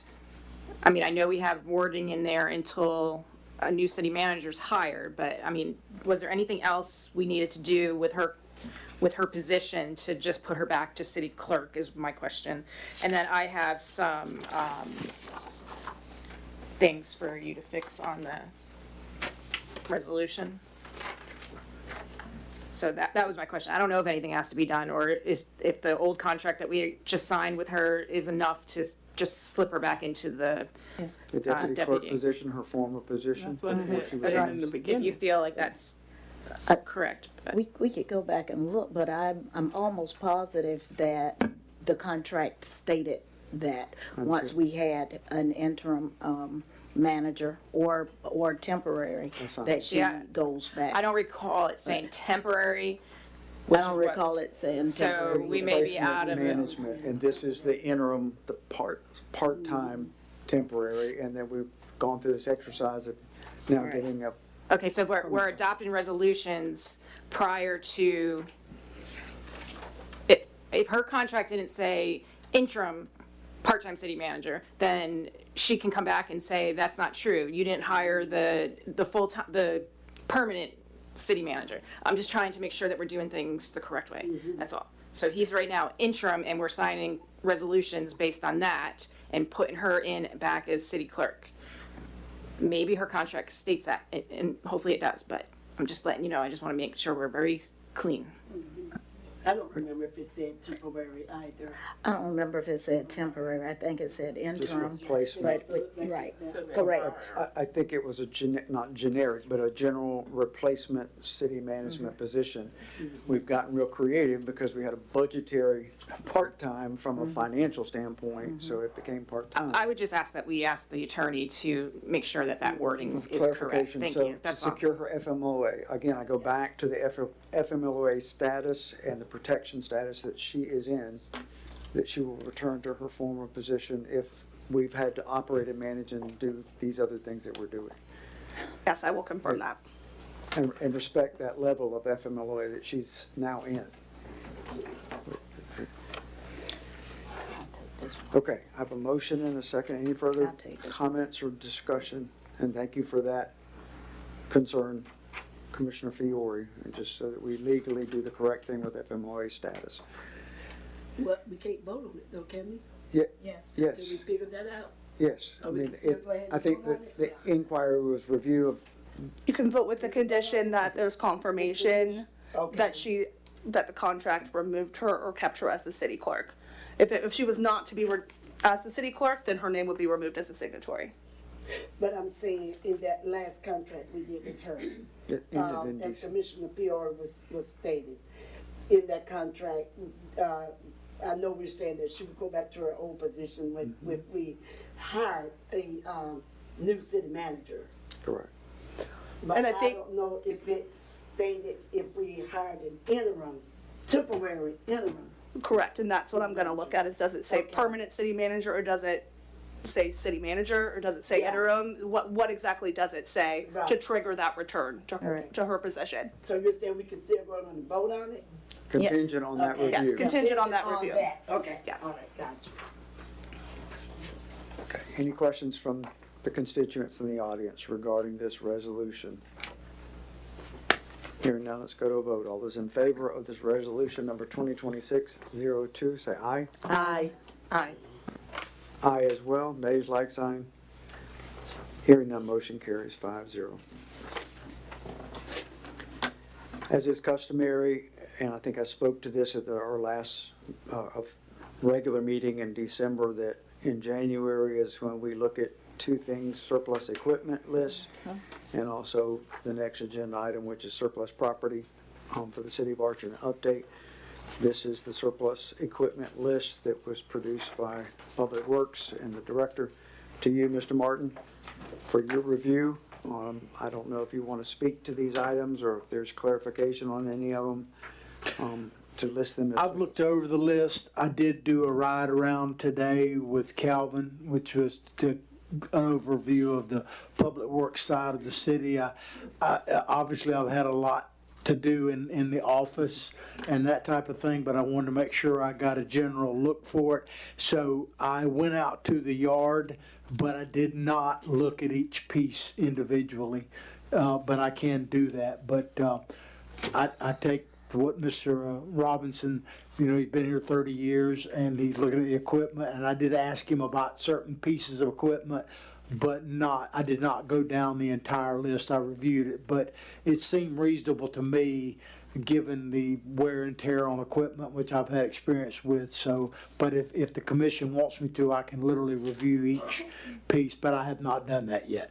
Okay. And this is really information for us tonight, just to give us that preliminary first of the year look. I'll just start with myself, the only thing that seeing this list today for the first time from the attachment when you send it or whatever, on these items that are the first two on the list that don't have a year of the make of the model for the mowers, if we could find out what year they are, like we have in the other items. And then if you would take the time to look at each specific equipment so that we're prepared at our next regular meeting in February to determine, do we want to go on .gov to post these for surplus relinquishment, or certainly what's the replacement cost if these are needed items for us to operate, manage during mowing season, as we go forward with the 2026 legislation appropriations, because I have just provided to our senator and representative just a ballpark number of what requests we would have that included just a ballpark of these items for replacement as far as vehicles. I'd like to get more succinct than that before January 27th and legislation appropriation day up in Tallahassee.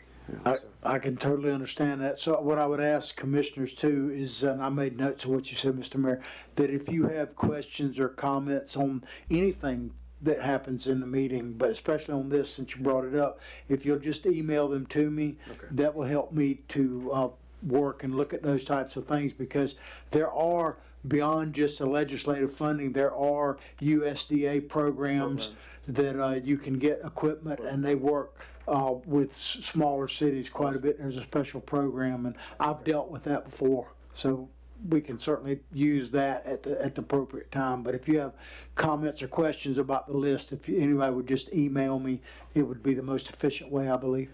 Okay. Is that by consensus okay? Yeah, but I almost, from listening to you, Mr. Mayor, it sounds like you're removing agenda number 3 from the packet today if you're asking the city manager to come back with more information, because you have a resolution following this for the property. I think we were just talking about the equipment right? at this Equipment. point. When we get to the property, So the resolution isn't about the list of, that he provided? So I'm mistaken, so number 3 has nothing to do with number 2? Right. correct, Gotcha. correct. Okay.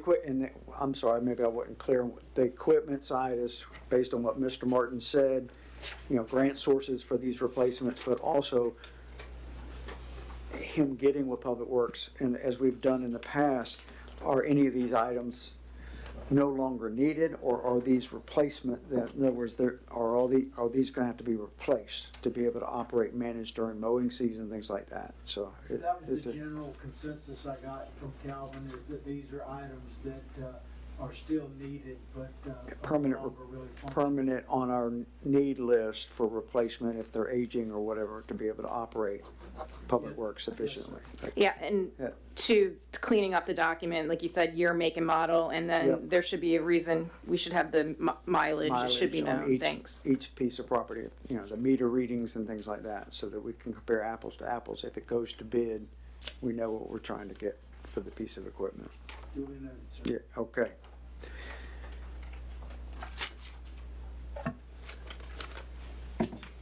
So I'll entertain a motion for us to accept this surplus equipment list. It's for information, but also for follow-up in February meeting to get more So information. moved. I have a motion from Vice Mayor. Do I have a second? I'll second. I have a second from Commissioner Fiore. Any other questions from the dais?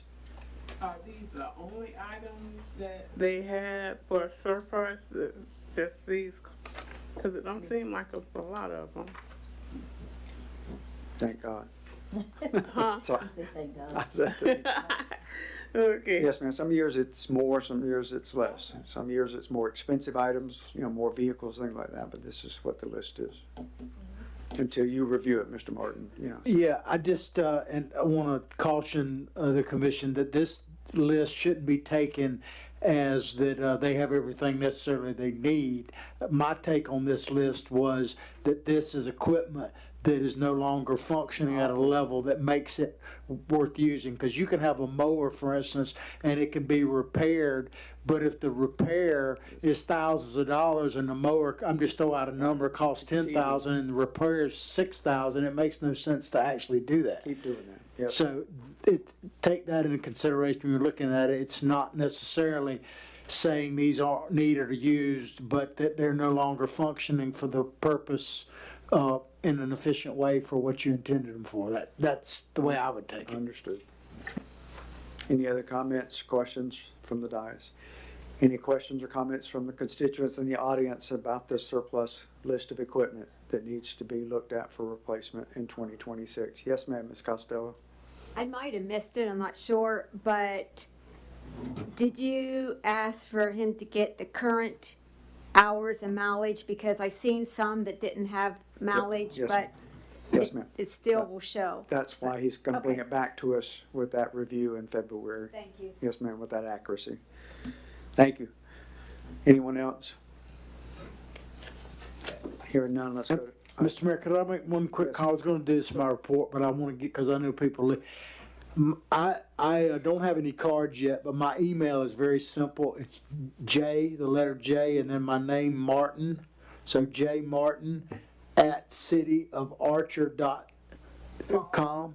So if you'll send me any kind of questions like that you have, I have no problem turning around trying to answer them, and also sending you much of the information that I give commissioners, like some of these things. We're going to try to get them all on the web, but between now and that, if you have anything you'd like to know, just email me and I'll get it back to you as soon as I possibly can.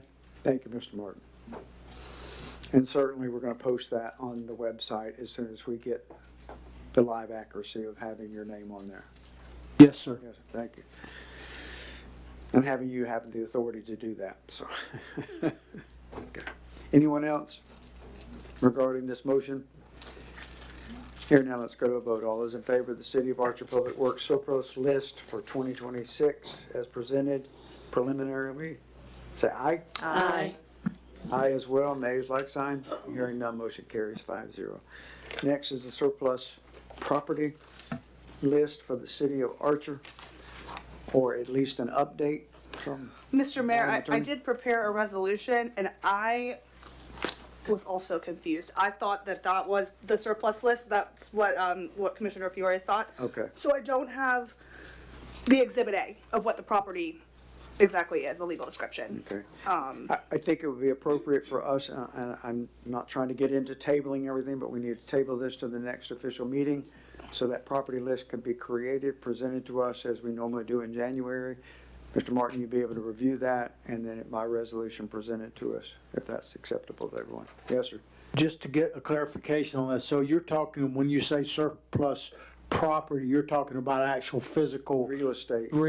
That we which know is a we have. list that the commission will provide, correct? You're not expecting me to tell you what is surplus property and what is not, or are you? It should be from review from last year. If we've Okay. released ourselves, I mean, this is historically what, if we've released ourselves for sale or release of any property, it would come off the list. But then the list would be just updated and presented to us. Okay, just want to make I clarification. mean, I think we had 21 or 23 last year, and I don't think we've taken any specific action for sale of any of those for this year, so it's gonna be the same as last year. Okay. Unless I stand corrected, but I would want certainly an update from legal on any of the pinpointed items of real estate that have come forward. Yes, sir. Mr. Walker and I will get with you, Mr. Martin, on that list. Thank you. And the priority of those, and then after that. I think that will help us also in the item that we're about to discuss coming down, and also plan of action in the wild spaces, wild places. So, anyway. Okay, so we'll table that to February 9th for an update. By consensus, that's okay with everyone? All right? Yes. All right. And the next item is item 4, the Alachua County Commission Wild Spaces, Public Places, fiscal year 23 funds replacement plan of action. I don't know if that's exactly the way they're wording it, but they want us to put in a written format what our plan of action is and a time frame for replacing those funds. And it's for just discussion and review this evening, but certainly for record for Mr. Martin to know that, this is the mechanism in which we're going to replace this. So I don't know who wants to start up. I can start and then leave it to you all to go. I think it is contingent on the surplus property to be able, as the strongest plan of action on where these sources of income are going to come.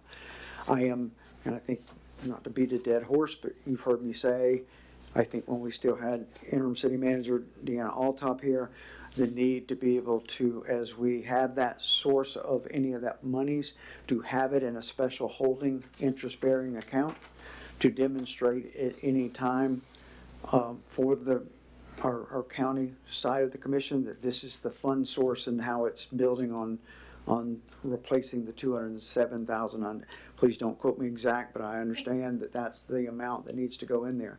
Right now, we have replaced some of that 300,000 that's intermingled in our Wild Spaces Public Places Fund. And in respect to you, Commissioner Fiore, I think your first month on, you said, well, there's ways that you can do a transfer or whatever and demonstrate that. But we are so weak on our ability to have spreadsheets right now. I think if we actually opened by resolution and funded that account at any time, any bank statement, that, we could demonstrate to the county exactly what that fund balance is. I mean, I know that there's another financial way to do it, but I just think as we sell property A and that fund is prioritized to go into Wild Spaces as our main priority source to be able to fund that replacement money, it demonstrates to the county our plan of action.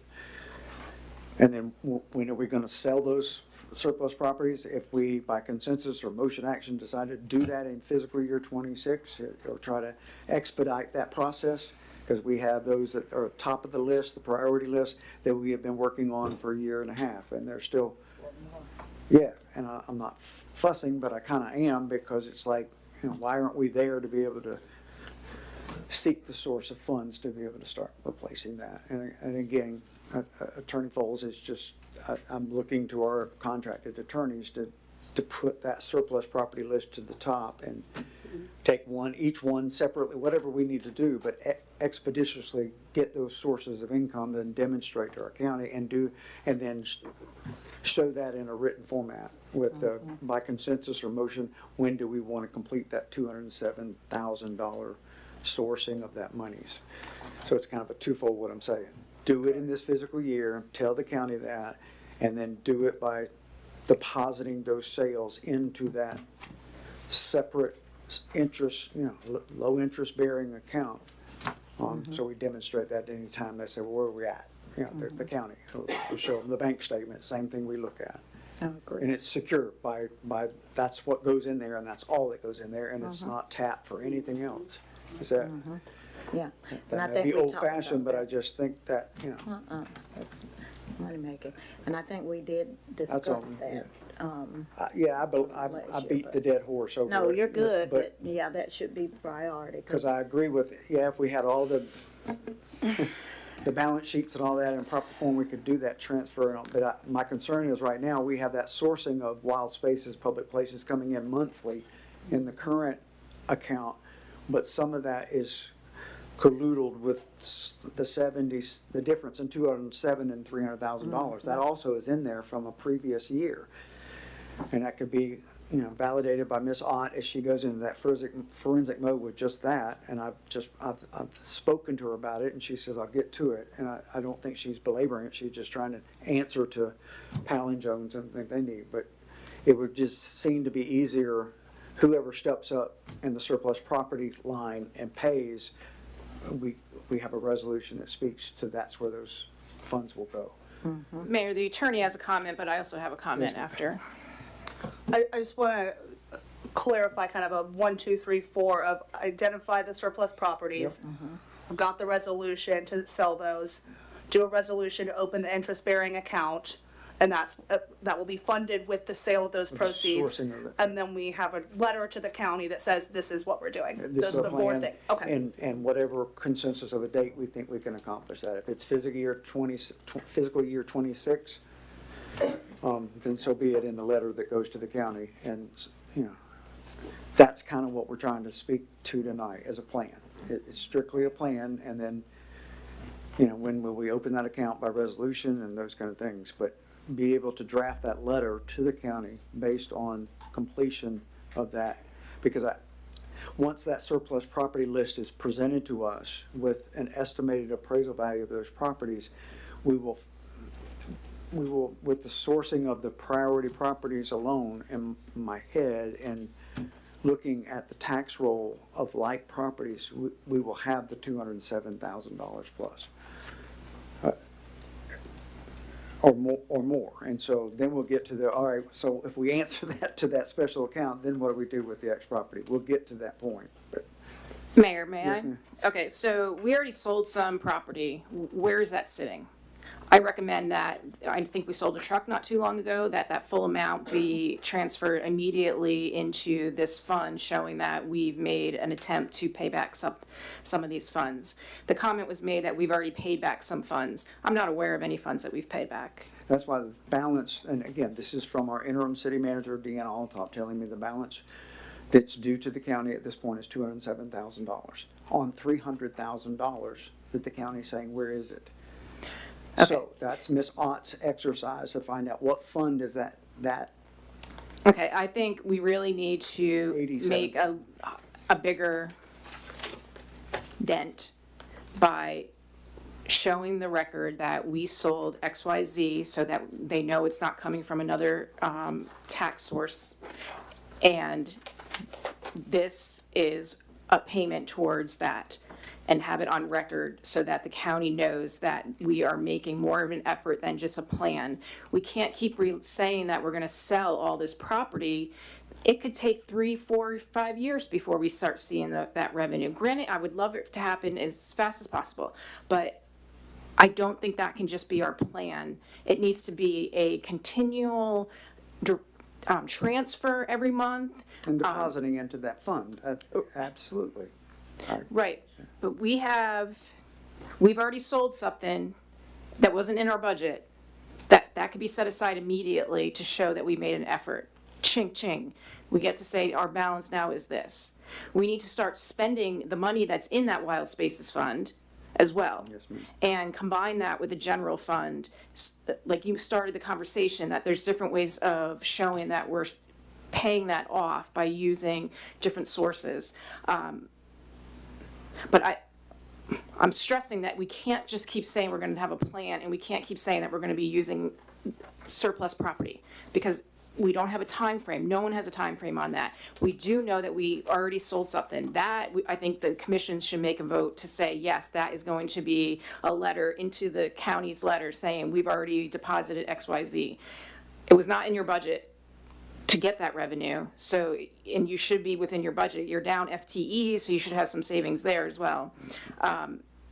That's my opinion. I don't think waiting and just doing small deposits. I think it's constant deposits and what we have now that we know that we've already received above our budget this year, in my opinion.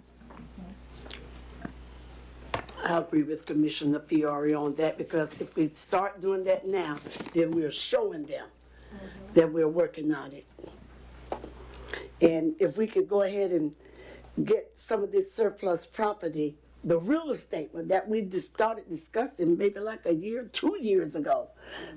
We have, even like the church that's been trying to purchase some property for I don't know how long, and every time it comes up, then we don't hear it again for a while. So we have ways of paying this back, but we just need to get moving on it. And we keep waiting on updates and updates of what we need to do and how we can do this. Okay. Anyone else?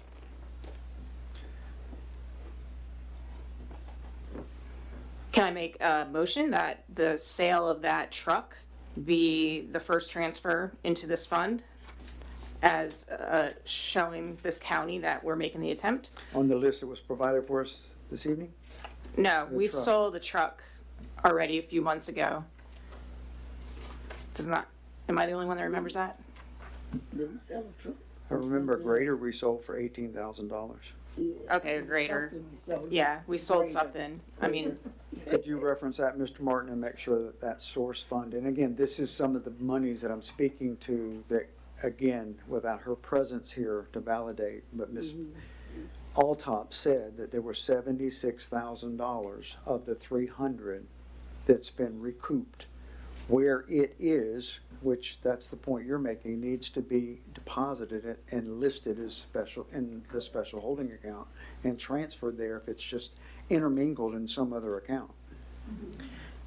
okay, so If it's been used to operate and manage the city, that's my concern in what you're saying, Commissioner Fiore. I agree with you wholeheartedly, but to say move it, if it's putting other enterprise fund or general fund in jeopardy, that we need to have that analyzed. And Mr. Martin, you need to get with Ms. Ott on that. well, that's gonna put us, I'm sorry to interrupt you, Mr. Mayor. That's gonna put us another year waiting because we don't know what our situation is for the whole fiscal year 2025. So I don't think anyone can say how that $18,000 was being spent today.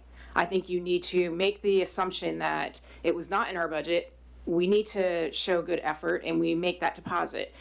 Currently, I just want to make it clear, and most of you know in the audience, that Mr. Dallas had set up a special account. So when we receive the Wild Spaces funding from the county, it's immediately transferred into a Wild Spaces fund so that, and we have not been using those funds. So now it's up to over $100,000 and some thousand. The county never said to us, don't spend that money. The county said to us, we need to show effort on repaying back what we misspent. From physical. And I will make another thing very clear. We don't know what we misspent for 2025 in 2024. We're still waiting for our audit for 2024 that may have a lot larger number. And then we still have all fiscal year 25, but we don't know what we misspent. Hopefully not much in 25 because I think we caught it. But you have a whole year of 24 that possibly could be another couple $100,000. So the faster we show effort, I can't stress that enough. I agree.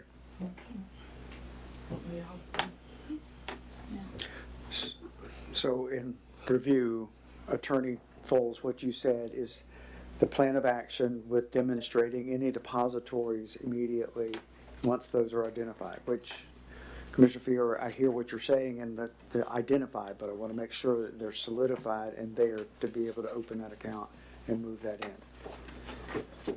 Yes, sir, I understand the plan of action. Yeah. And open up that special holding account, it has to be through resolution. So the faster we can get the resolution, open the account, the faster the transfer of the funds is there. Yes, sir.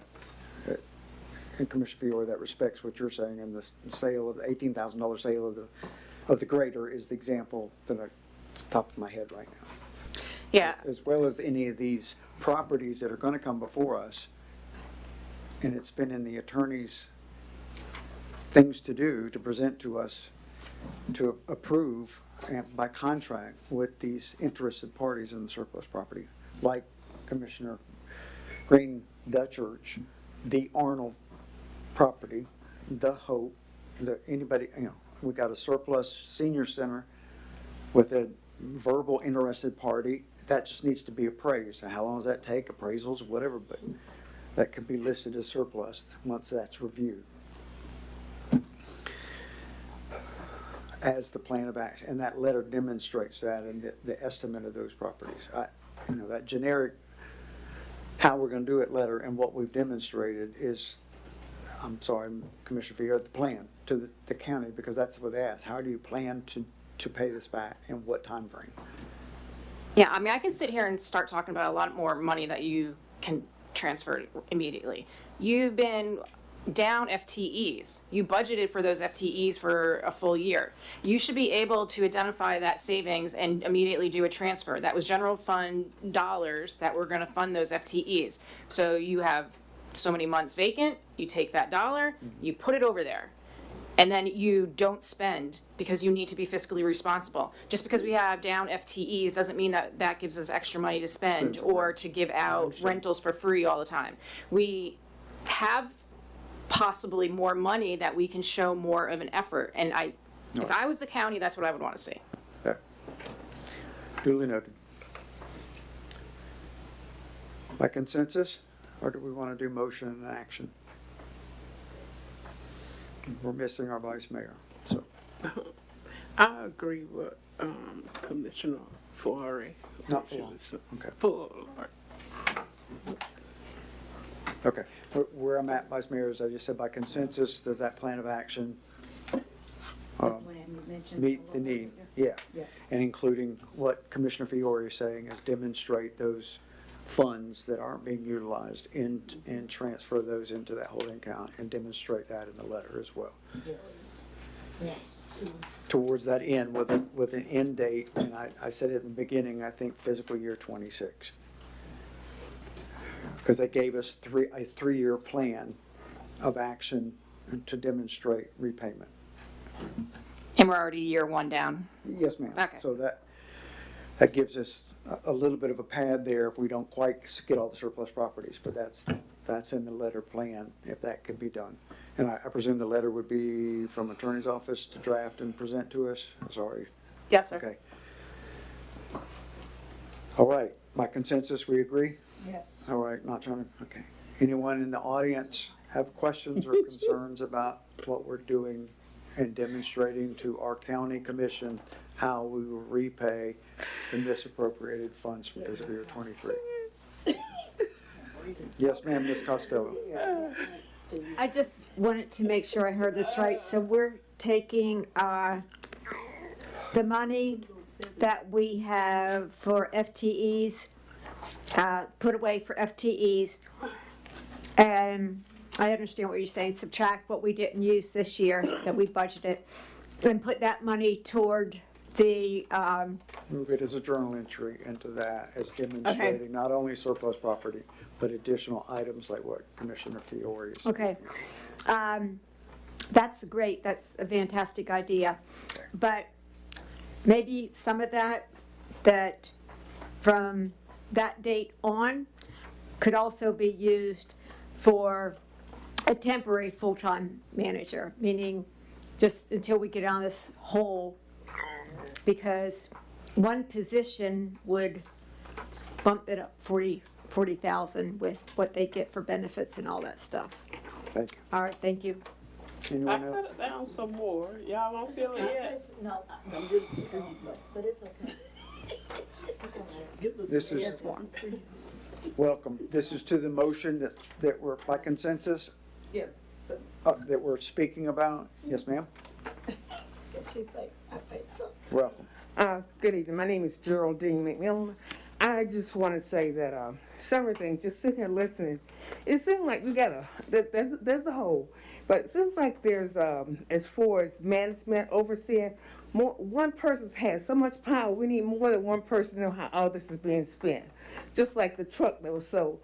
It's almost like all of our trust is in Deanna. If something happened to her or whatever, nobody knows what goes on. If they have an accident or die, it seems to be 3 or 4 people need to know what's being done, how it's being handled, and some sense of bylaw procedures that needs to be in place. It's like we making stuff up as we go here, but nobody knows what. I come here and I sit and I listen.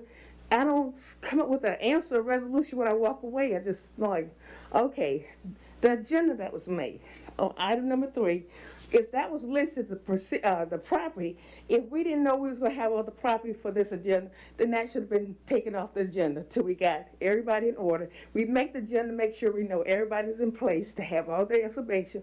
If it's not ready for the dais, then take it off. And then that way, you're not wasting 20 minutes talking about something we ain't got the stuff for or whatever. It just seemed like anybody to make an agenda of, hey, we make it up a week in advance or whatever. We got all the players in place. And we don't have other players when we have a meeting. No, man, we It's haven't. just This seems like, gentleman was hired December 30th. yeah, I know he was and hired we've been December working 30th, madly but we knew a together. meeting was gonna be tonight, then we should have taken that off the agenda. And then, and have that discussion ready, for the February the 9th. Cause this is like it was a waste or whatever. And I'm just thinking, like, we gotta do better. This is, whoever's doing this need to go back and do better. If we don't have the right people in place to do what we need to do, we need to find the right people. But there's a missing link for the city of Archer. When we come forward to present to us, we come forward incomplete. So I just want to say that. Thank you. Anyone else? Okay. Moving on.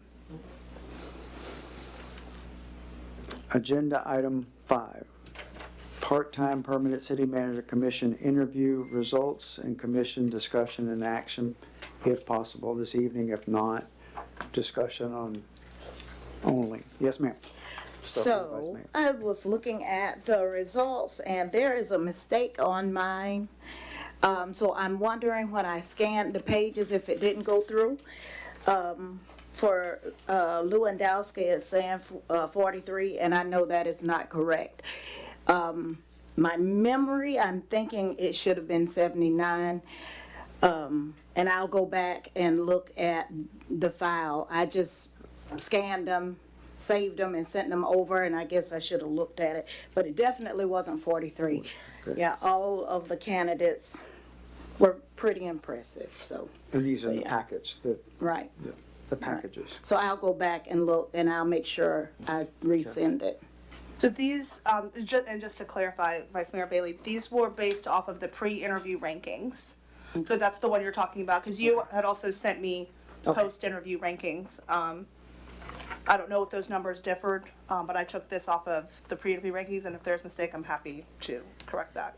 So I have questions about this. So we did pre-rankings without any interviews. So, I mean, most of my answers were like, I would have to interview the person. I would have to interview the person.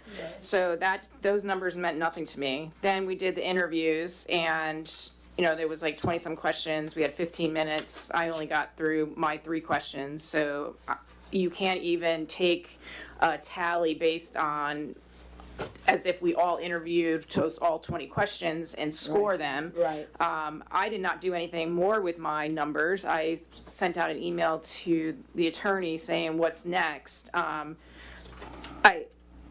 mean, those numbers, they're not gonna be apples to apples from me to you to, so that's, I don't think how you can even make this decision. I did do based on my questions, I try to keep the same questions per candidate, and then so if I had 7 questions, how did they rank based on my 7 questions? But I mean, I think Vice Mayor was she did all her, she reached out and made sure she got all her questions answered. We didn't all do that, so I don't want to make a decision based on these ranking number. numbers, is my point. Yeah. Right, because it wasn't apples to apples with the 2 functional things we did. The interview was that one-on-one communication. I mean, that was the way I took it, and the perceptual reactions and, conversations we had. I've seen in the past where we could write down our rankings, and then based on that, you can have the First finalist, attorney, second finalist, or whatever. tally them based on that, yeah, and then we can make as a group a decision. So 4 of you picked XYZ. Do we want to make that motion? Yes, we want to make that motion. It passes or fails. I mean, I've seen it done like that before, but I don't know. Other people have a different opinion. Commissioner Penny, you have anything? Okay. She looked like she ready And to that was my concern about this last exercise. And again, my apologies for setting up those interviews, but I thought that was critical both to the candidacy and to us to be able to meet the individuals one-on-one and get that feeling of, is this comparable to what I saw in the package, or is there a strength or a weakness that's beyond that scoring. And then from that, and again, I'm not trying to define it, but from that, then you have a finalist, 1, 2, alternate, or Right. whatever, and those are presented to the attorney for putting in a sheet like this. Do we want to then move this to February 9th with that exercise, where we, each one of us send our first, second, and third of the 4, and whatever interpretation of why you want to put in there? I don't want to limit it to why you feel that way, but give that to, Well, I mean, I hate pushing things further and further down the road. I do There's only too. 4 candidates. There's only 5 of us up here, so we have 5 numbers to provide the attorney. You can take a recess and provide them to the attorney, and we can do a tally in less than 5 minutes, is that what we want to do this if evening? people are willing to do I that. think there's 5 candidates. I don't think they have the ranking for the. No, there's only 4. It's 4 on Mr. here Dial. that we did, yeah, there Mr. was a 5th one that Mr. that Dial night. removed himself, No, Scott Lipman. and then Lippman did not, he never completed the complete Okay. package, and that's why I did not feel that, I mean, my opinion was that wasn't fair that he did not do a complete package. The ranking sheet. And so you would not, again, due to the loyalty and the, dedication of these candidates we have, have completed complete packages, and we're kind of drilled about that through the process, right up to those that were last in putting their package together.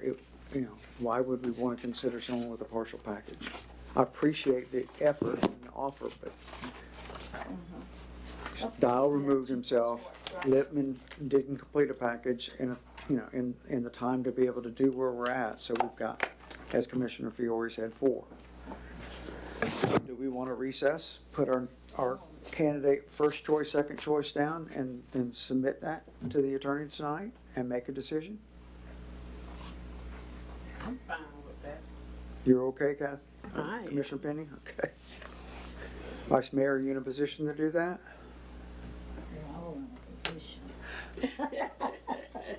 Yeah, I was just thinking that we could. For whatever it's worth, I agree with Commissioner Fiore. I think we're just kicking that can down the road on somebody that, in respect to Mr. Martin, who's doing day-to-day gatekeeping, and I don't mean that in disrespect, I mean that in total respect. The demands on this gentleman, and again, that I've put on him in the holiday week alone, and his contract says the 30th, but I know I was in direct contact with him on multiple issues on the 23rd of December forward, through the holidays, and I respect you fully for that. And that gatekeeper capacity of just, we need to start moving on this, all these, website, the agenda, et cetera. So, and the things that we, as the lady spoke just now about, that it's a weak link because it's on the agenda and we didn't complete that task. These were the plan of actions. And to be demonstrated in the first meeting of January. I fully understand we should have taken it off, but it's there because it's part of the plan of action and how we're going to answer to many authorities in the next 6 to 8 weeks. So, Commissioner Green, are you in a position to be able to recess 5 minutes and put the names down and pass them to the attorney?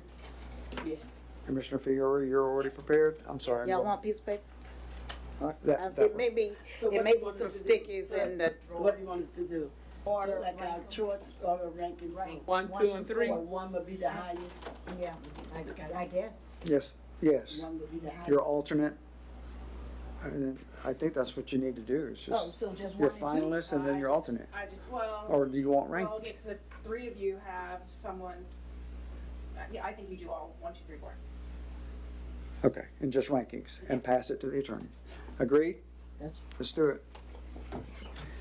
You got one? You got some paper there? Yeah, She's gonna share? We got it. Yeah, I'm gonna share that, my bad. And this is all respect to those in the audience that are, and Mr. Martin, you as a candidate as well this evening. This is an awkward situation, but So we put who we think number 1, number 2, and number 3. your finalists, your alternate, And number 4. and number 4, just in the order. Sorry, just so we're all. Oh, And thank you, audience, again for another 5-minute recess and what we're exercising and doing here. Between 12 minutes to get the meeting recorded and now this, I I respect you fully for attending tonight. Thank you. That's true, I forgot about that. Yeah, 12 plus 5, 17 minutes at Waylaying them.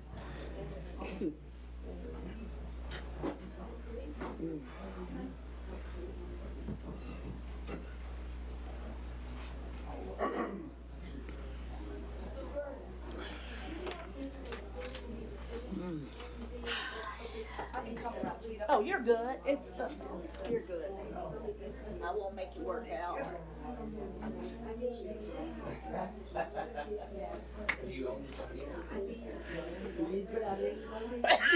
Yeah, I'm gonna put my initial. Yeah, Y'all said, yeah. yes, please. I thought you wanted purple. I don't, but since everybody else did, I'm gonna get on the bandwagon. I'm a team player. Oh, are you?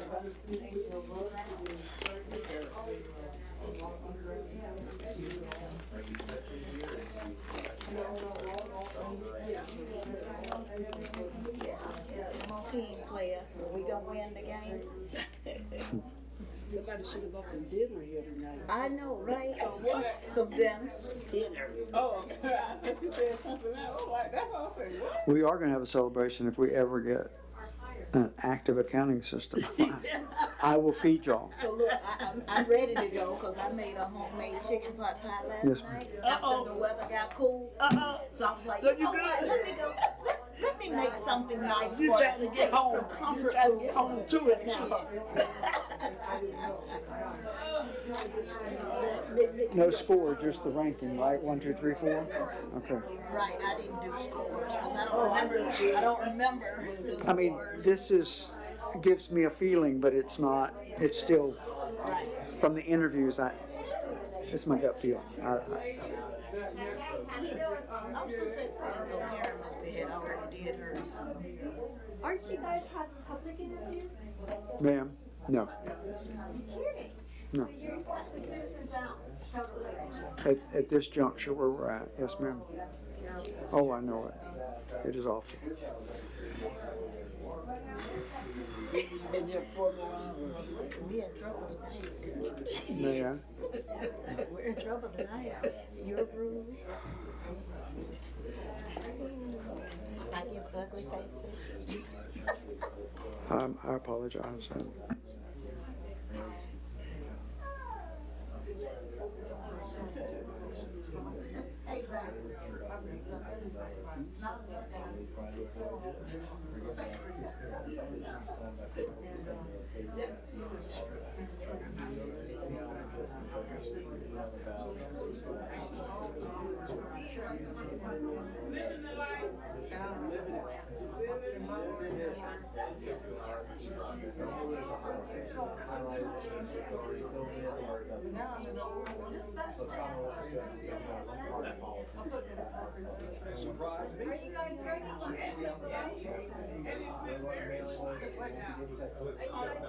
I guess I'm gonna ask you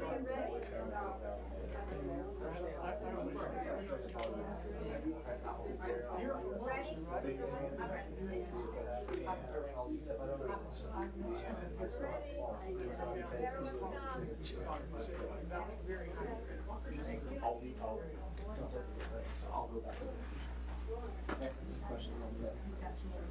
You gotta sign your own.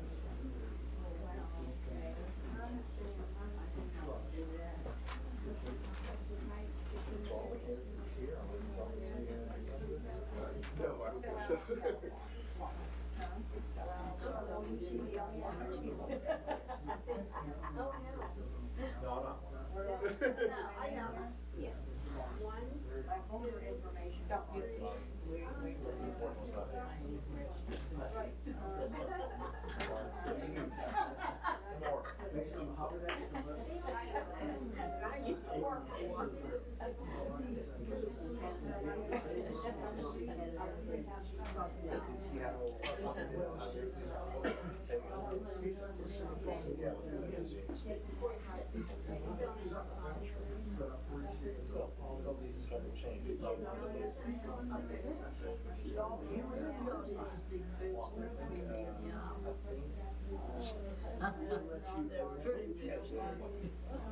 Your words of wisdom resonate in these halls, so could you communicate that positivity?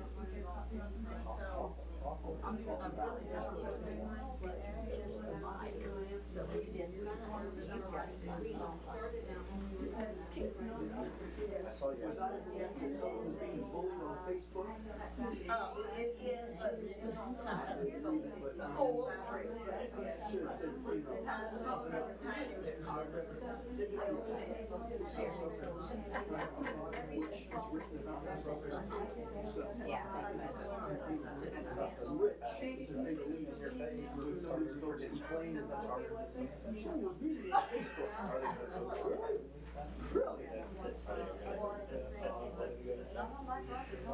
I don't know what's so funny. All right, thank you all very much for the 5-6 minutes from a parliamentarian procedure. We're reconvening at this time. Madam Attorney, you have the finalists and then the scoring and the candidacy of the 4 candidates, and you tallied them for us? I did, yes, sir. Yes, ma'am. And what is the finalist? The Or the 4th, whatever, however you want to announce it. the 4th person was Mr. Lewandowski. Okay, The 3rd person was Mr. Bloomberg. 2nd person, Mr. Martin, and the 1st person, Mr. Barber. thank you.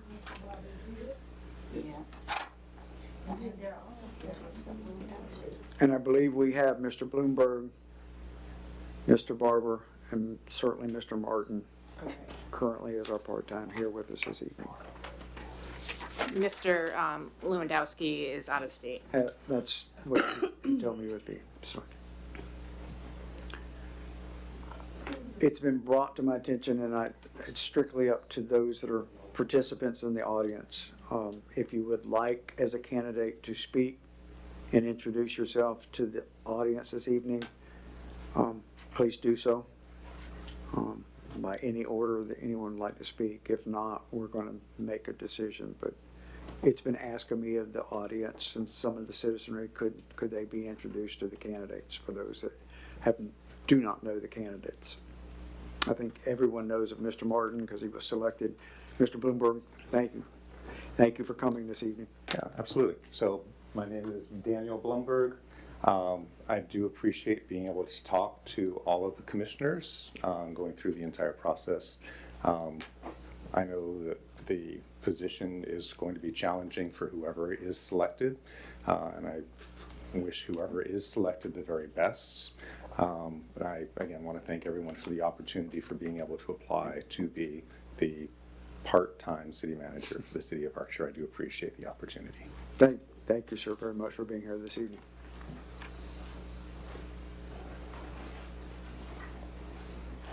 Welcome again, Mr. Barber. Thank you, Mr. Mayor. Donald Barber. I just wanted to thank the commissioners also for the opportunity. It was a pleasure meeting all of you. I've also, over the last just a couple meetings, had a pleasure of meeting many of the residents. And so I've really appreciated everyone that's been friendly and reached out on that regard. I did want to let the residents know, and I know all the commissioners are aware, that I did present a document for the commissioners as part of the process. And I hope in that review that if there were questions, if a resident wanted a copy of it, I would certainly give out it by email to anyone who requested. But for any person, it's going to be a great challenge, and I appreciate the heavy decision that you all have. I appreciate all the work that Mr. Martin's done, and I appreciate all the candidates. And regardless of what decision you make, my best wishes for the city of Archer and the obstacles that you have. None of these things are too great to overcome. And the city of Archer, if the residents and the commission begin to put on a positive viewpoint and move forward, and the past is important to learn from, but stop referencing the past and move into the future of what can be accomplished, I think that that will go a long way in the city moving forward. And I hope everyone can get on that train and move forward in a positive direction, look for the things in the future that are going to be beneficial to everyone. Thank you. Thank you, Mr. Barber. Yes, sir, Mr. Martin, you got the microphone. Yeah, I've been exactly where these gentlemen are, and I've been here and that kind of thing, so it can get kind of awkward. I purposely tried not to, interject anything into the process, and it's not easy to do. But no matter what, first of all, I appreciate the opportunity, and no matter what you decide, I think I've sent an email out to everybody to this effect. My goal has been, since I've been here and will be in however long I'm here, to do the best I can to right the ship, so to speak, on a day-to-day basis, because everyone at some point will be replaced, whether it's by choice or by Father Time or somebody else's choice. So, and I have been on the side where I came in and was going to be an interim city manager, and literally in Hawthorne, where the lady gave them 2 weeks notice and left and that kind of thing, and gave me no foundation. I had to recreate it, or at least rediscover it, and that kind of thing. So my goal has been from day one to make sure, obviously, I think I would outstate that I'd like the position, I put my name in, but my goal has been to make sure that whoever, and certainly if it's me, the more the better, has the least learning curve as possible. And that would be my goal, whether I'm here 2 days or 5 years, because everybody ultimately gets replaced. And I appreciate the opportunity. Thank you, Mr. Martin. Okay. Yes, ma'am. Vice Mayor. I want to take this time to thank all of you as well, because like I said a few minutes ago, I was impressed with each of you. I really enjoyed getting to know all of you. And for the dais, for the citizens, I asked all of them if, even if they were not chosen, could we reach out to them? Because they all have a lot of knowledge.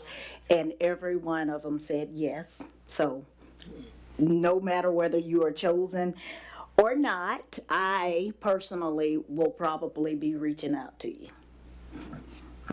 And thank you again. Any other commissioners want to speak? Yes, ma'am.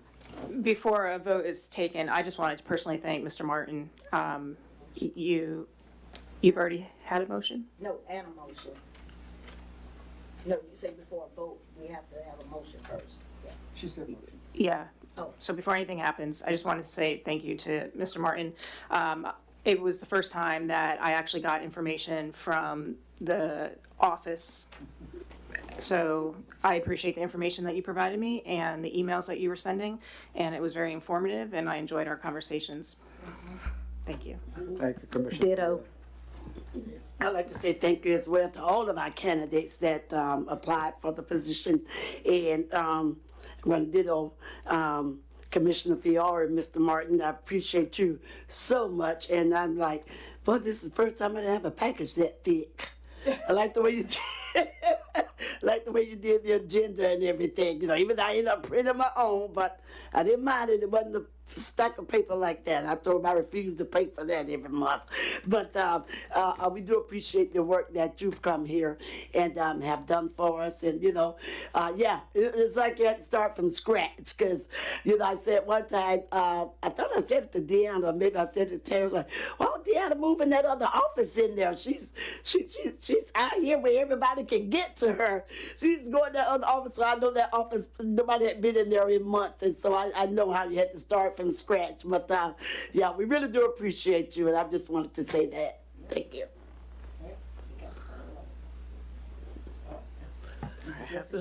I guess so. I want to take the time and the opportunity to thank all the candidates also.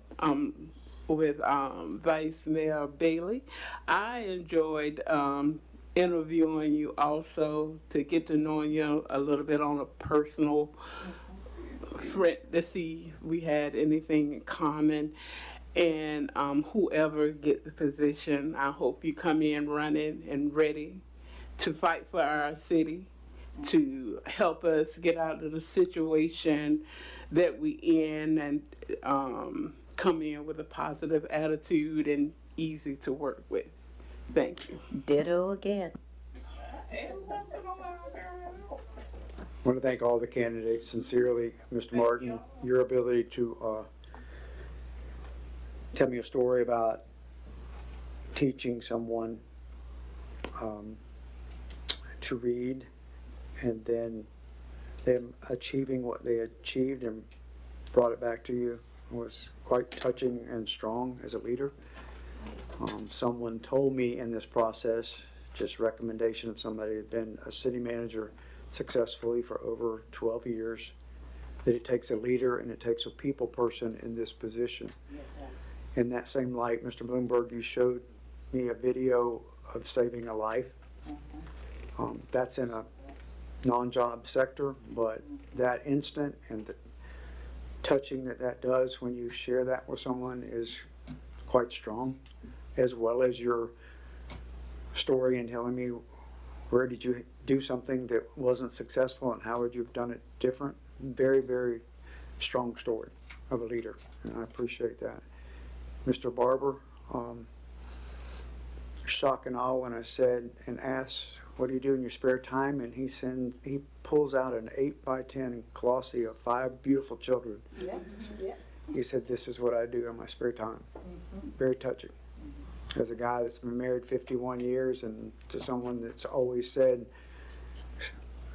stick it together for the children, and now we have multiple grandchildren and great-grandchildren on the way, possibly, or whatever. Very touching. The stories of Williston and the success stories, what you took on, and then not your personal certifications, but what you did with the team as a people person that would be a strong fit for us. Mr. Lewandowski in his absence, but his stepping up and talking about doing things through sheer volunteerism as a citizen, 1099 to save money. He's worth $200,000 that he told me 6 months ago, and then he comes forward and wants to be a candidate. His project work is just stellar as far as just looking at that. And in his absence, I respect him fully as a citizen of Archer and wanting to be a candidate. But with that said, all of you gentlemen have very strong strengths that I appreciate fully and will hold in a long time. And I have all of your contacts as well, as Vice Mayor said. So you may say I don't have time for you, but certainly we'll be reaching out. I will be. So, and I thank you for that opportunity if the door remains open. So at this time, I'll entertain a motion. Ma'am? I did. I started with Mr. Martin, emotionally talking about someone that he carried from a GED all the way to a Santa Fe. I didn't say. You did. My bad. It's getting late. My bad. I'm sorry, but I apologize. and that wasn't first and foremost, but I just looked to him because he's the gatekeeper right now, and I don't mean that with disrespect. I mean that with a full respect. As many times as I've called you and then told you I'm on break, I gotta go back to work, and then he's given me answers, as you alluded to, Commissioner Fiore. Strengths that we haven't seen in leadership, even, in those that are right now recovering or whatever. We need a strong leader. We need a people person, both for the citizens, for the staff, and staff development.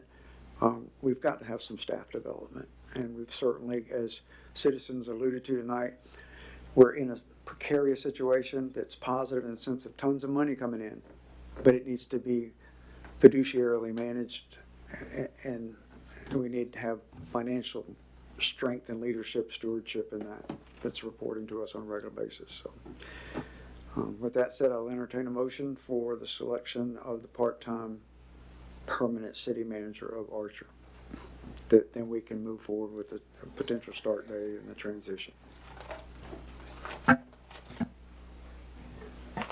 I make a motion that our number one candidate is Mr. Barber, become our part-time permanent city manager. I have a motion. Do I have a second to that effect? I second. And a second from Commissioner Green.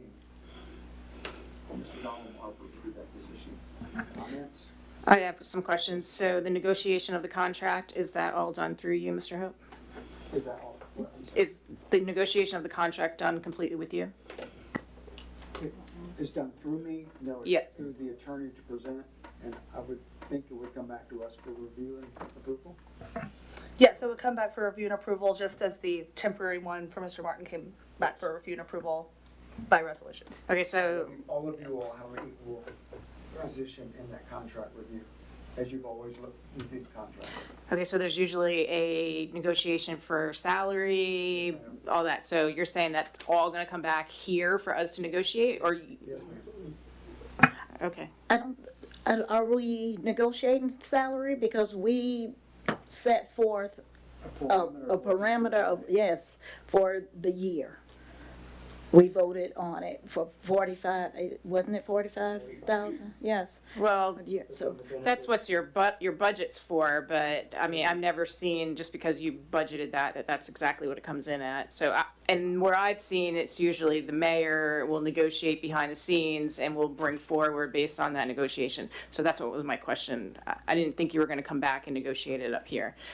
I'm fine not negotiating anything. If you're saying it's 45, that's what you're gonna go with, but it's just not how I've ever seen things done. Okay, respect to total transparency and not to slow the train down, because I respect for the decision you all have made tonight. But I respect you all fully enough that I don't feel uncomfortable that the attorney produce that and bring it back to us. Okay, I just wanted to. And that provides then that candidate of choice that's now a motion to have that time frame to prepare and be able to speak to the attorneys on any legality that we could not speak to when that contract was brought forward.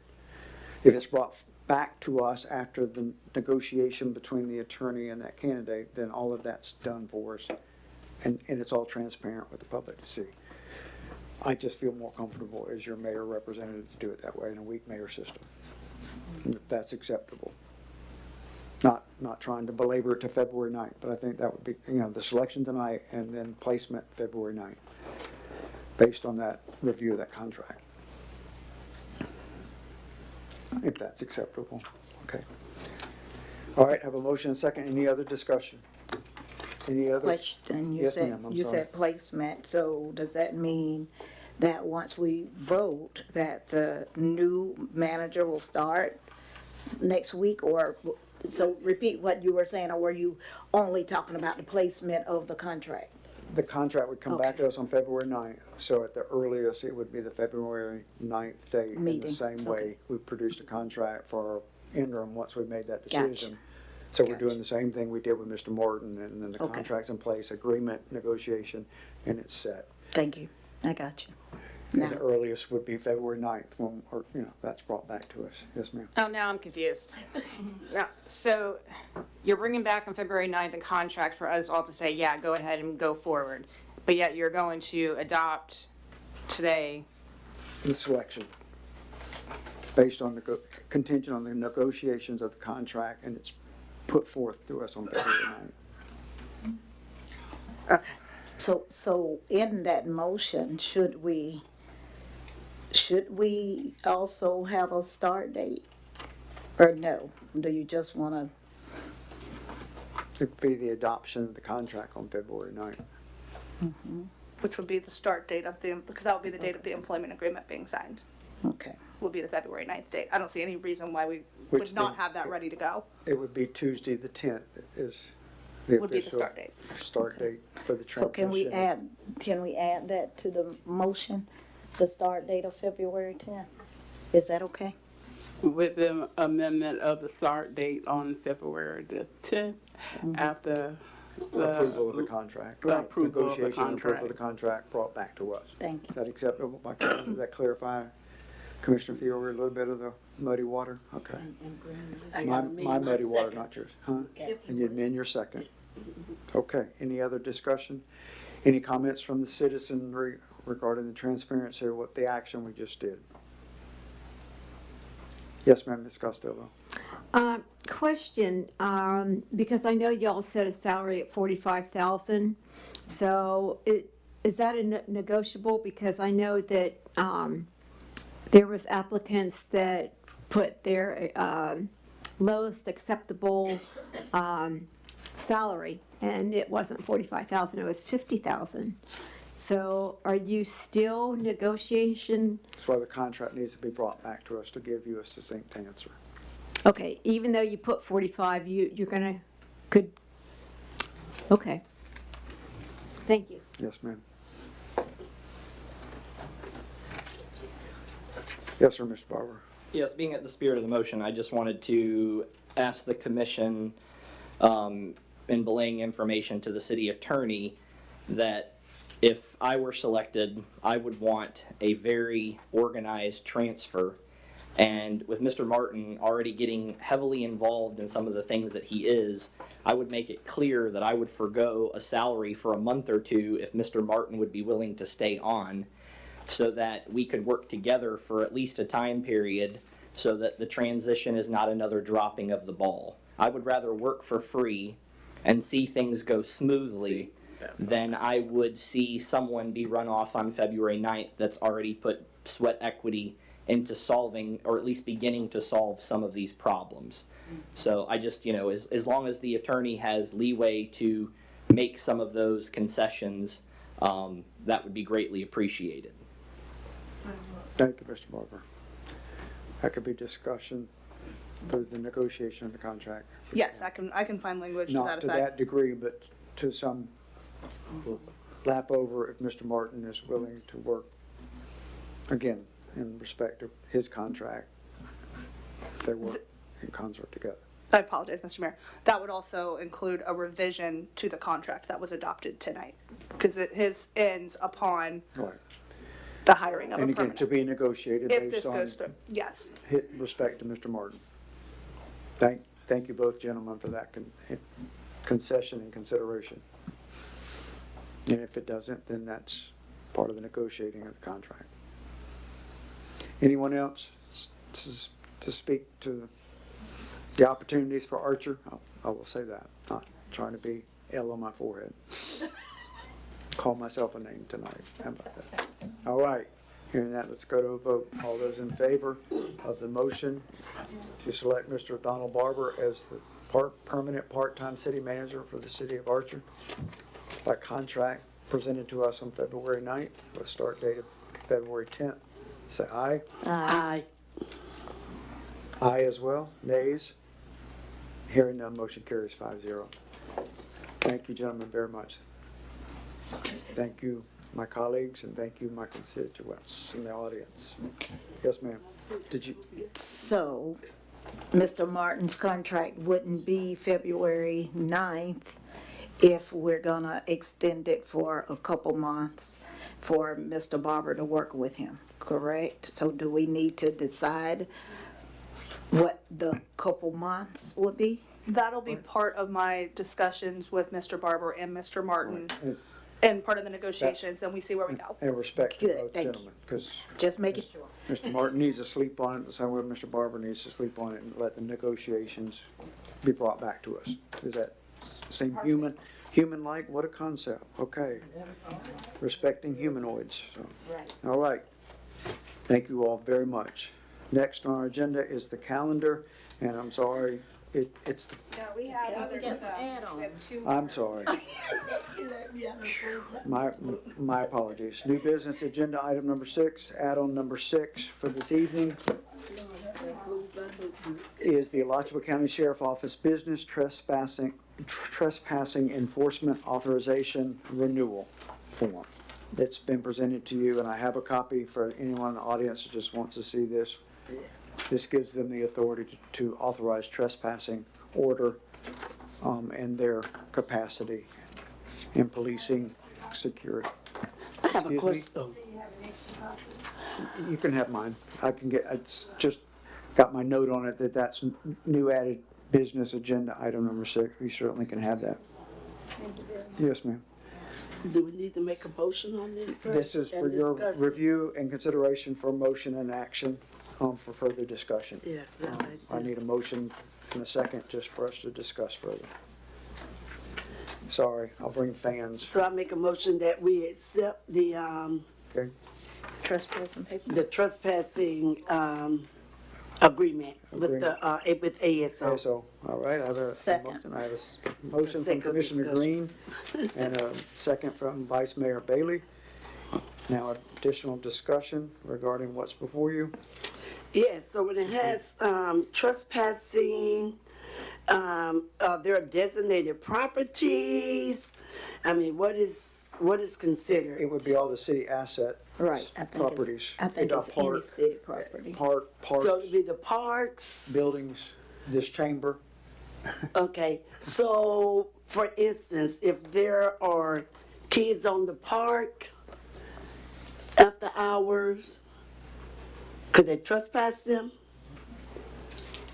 If it was, my interpretation, if it's something that's repetitive and they're Right. not following the signs that say dawn to dusk, and they, and again, correct me, Madam Bowles, if this is not correct, then they have that authority to reach that point of trespass order on them, is that correct? Yes. So it's the, in the park setting, it's the repetitive promiscuous activity or vandalism activity where there's just tearing up of fences, those kind of, I mean, I'm just examples I'm thinking of.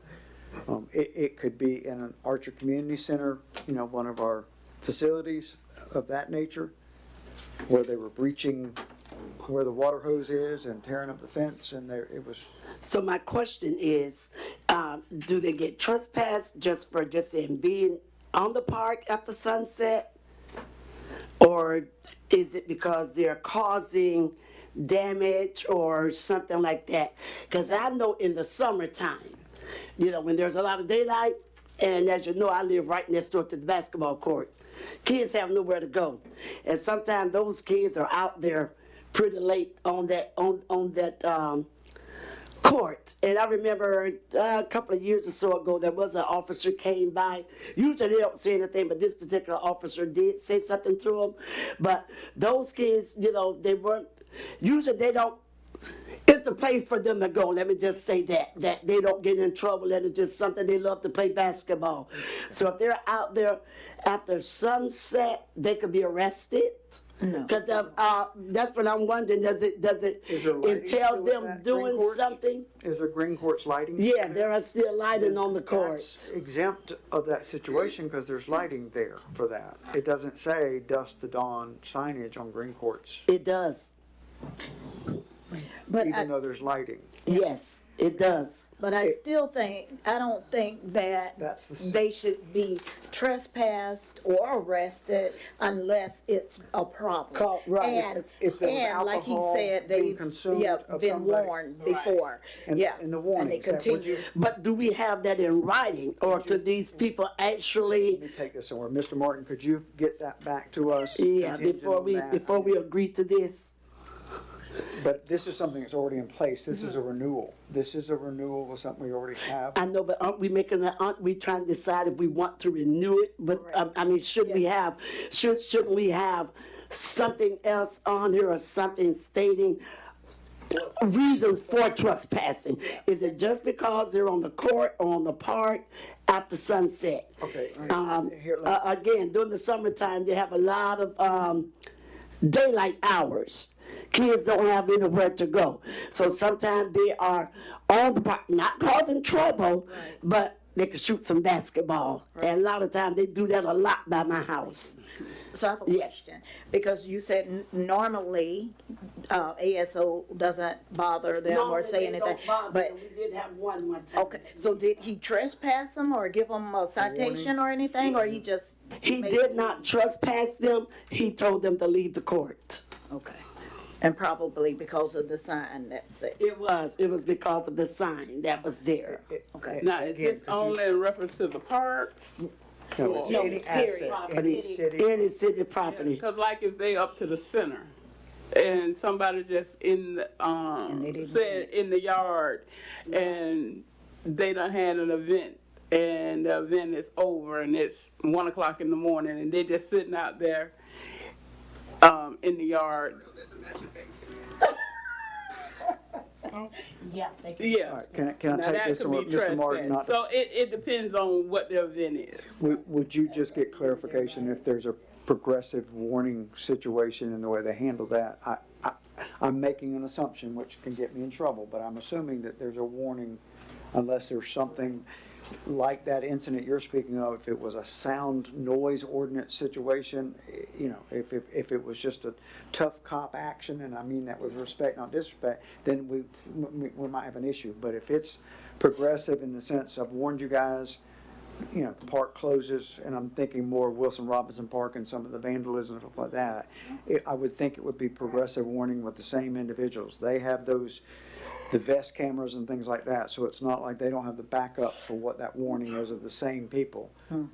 But I would hope that that's what this does, is ensure that progressive trespass warning comes into trespass order. Could we amend our motion to table it Contingent. until, to Contingent get on the that information? clarification, but Yes, and also, so that we can discuss it later. I know the hour is late, because I think we probably need to specify.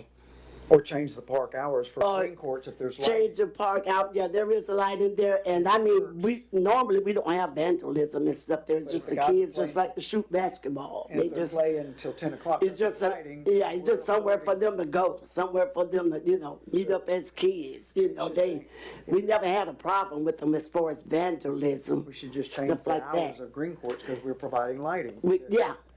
So, I mean, that's something we could do as well, just so, I mean, because kids don't go to play basketball, they don't go, where they going in Archer? They don't have a rec center or anything, so. So I have a motion. So an amended So I need to make a motion, what I need to do, amend my Amend your motion, that to table it. Contingent on, Yeah, Are we gonna table it, or we or do you gonna want do? to table it I thought we were gonna table it for them to get the information. and bring back to us February 9th? Is there Yes. any deadline to that? Not that I'm aware of, but I can check that for you. I'm not aware of the deadline. I'd have to look at the existing agreement. I'm sure it has a date on it. So what I would recommend, if you do table it, send concerns that you have to me, like via my email, Do those it types of in things. itemized. Right. My experience on these types of issues is that, and the attorney could certainly speak to this, I'm sure, better than me on this aspect, but I know there's a tendency to want to clearly define everything, but the relationship, I mean, there's always, an officer that might do something, I don't know. But the relationship between giving direction to whomever's in this position, city manager, and then that person working with I might be saying the term wrong, the zone commander or the watch, whoever's kind of in charge of the officers that are patrolling in Archer, and communicate those things. You usually can work things out the way you want to that way, but I'm not saying you shouldn't get specifics, but specifics can also be restrictive. Yeah. I mean, there's a flip side to that coin. Yeah. Because the reason why they're seeking this in general is because if you own a piece of property, you got a business downtown, and you've got people, you could just call them and say, I want Joe Schmo trespass from here, and they do it. Right. But it's different with the city, so that's why they enter into these agreements with you and that kind of thing. So if you get to sum it up, if you give me the questions you'd like answered, I can see if I can get answers to it. But ultimately, the relationship between you, your city manager, and the sheriff's office is gonna what really makes it work. Okay, so your motion is to table until we give the information to Mr. Martin? Yeah, so I amend my motion to table this until we get more information, from Mr. Martin. Bring it back on February 9th? To bring it back to the February 9th meeting. And I am in my second. Okay.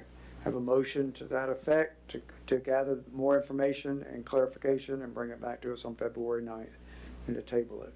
I have a second. Any further discussion? Any comments from the citizenry on this motion before us? Yes, ma'am, Ms. White. I think I can clear some things up for you. Joan White, our deputies know this city better than we do. And they have been called to Wilson Robinson on numerous occasions. They will not issue a trespass unless the kids are down there Repetitive. Right? vandalizing. They're doing something they shouldn't be doing. Over and over and over. Yeah, well, if they're in the ball fields with their toys tearing the ball field up, they'll trespass them. They'll give them a warning first most of the time, unless it is flagrant vandalism. Most of the time, they will give them a warning. then they'll be trespassed. Okay. Does that help any? Thank you. They do know them. They're good. Thank you Thank for that you. input. All right. That helps. Thank you, former Commissioner White, for that. But I also know when something is in writing, it does back them up. So I still say we need to have specifics in writing. Anyone else? But thank you. Thank you, Commissioner Green. Regarding the motion to table to get clarification with this, if it's regarding the motion to clarify. I would advise you not to ever put no trespassing on any facility or any city property. Because in my situation, it had nothing to do with when I was trespassed, my husband and I. It cost the city $30,000. Yes, ma'am. And I want to remind you of that. Thank you. You better be careful with this. Because one of the mayor had the police officer to trespass my husband and I because we reported somebody looking like they were gonna break into the air Yes, ma'am. conditioned unit. Okay. And I sued them for $30,000. Yes, ma'am. Just remember that. Thank you. Anyone else? Okay, let's go to a vote. All those in favor of tabling this to February 9th to gather and give more information and inquiry to Mr. Martin to clarify for February 9th report, say aye. Aye. Aye as well. Nays, like sign. Motion carries 5-0. Item 7 is the State Revolving Fund Amendment 1 to Loan Agreement WW 10320 for the city of Archer. This just needs to be adopted with signing and a date, correct? Or today? Mr. Mayor, yes, as I said earlier, you've already done this as far as you've been granted an exemption, but the paperwork was never followed through on. So a question for the attorney would be, do you need a different resolution or because apparently y'all already voted and approved this, but it was never executed. And as far as the state revolving fund, they just need the paper executing it. They're satisfied with the action you took before. Madam Attorney? And again, city clerk, does that need to be I need mayor? to take that part off. And be mayor? Yes, I and mean, not mayor, but I'll need to manager. locate the resolution that adopted this, and I believe Commissioner Fiore has some comments on what's in here Okay. as well. Okay. So that would require a new resolution, depending on what those comments are. Is this a date certain deadline that this needs to go in because of funds? Sorry, it's already late. Yep. I mean, if they wanted to, they could deny it and say, okay, the agreement is no longer valid, is the way it was explained to me. But they're not wanting to do that. They just need to make sure that their I's are dotted and T's crossed. So I don't think that you're under like a super tight frame, but as I said before, and I'm not saying you are, but they just don't want to feel like somebody's ignoring them. Because that's, I will say, and I don't mean that, but that's the general feeling among many agencies And the out there. bureaucracy Bureaucracy of the state, don't the follow up. water management, all of that kind of stuff. They just feel like no one's really responding. So we're gonna act. Yeah, Yeah. got it. There's a lot of format stuff going on here. So it talks about the parties hereto agree as follows. Section 8.12 of this agreement is deleted and replaced as follows. And then immediately after that, it's 8.15 civil rights. So it's not even giving you what 8.15 used to be. I mean, there's not enough information here. So I don't know what was in 8.12 now replaced with 8.15. There's stuff missing there. It's different numbers. That makes zero sense to me. Then it goes down in saying contracts as insurance is the next article. So then you go under it. So I see contracts, and then there's spacing issues. Then I'm looking for insurance, and that's not what the title is. The title then becomes contract documents, not insurance. So that's not correct. Then it goes down into 9.03 is called reserved. So when you have in a contract when it says reserved, then there's nothing there. Well, then they go ahead and list all kinds of stuff. They have 3, 4 plus 2, It's 3. skipping 1 and 2, whereas 1 and 2 on that. Well, yeah. no, I have a feeling probably 1 and 2 is probably already there, but you can't have the title reserved.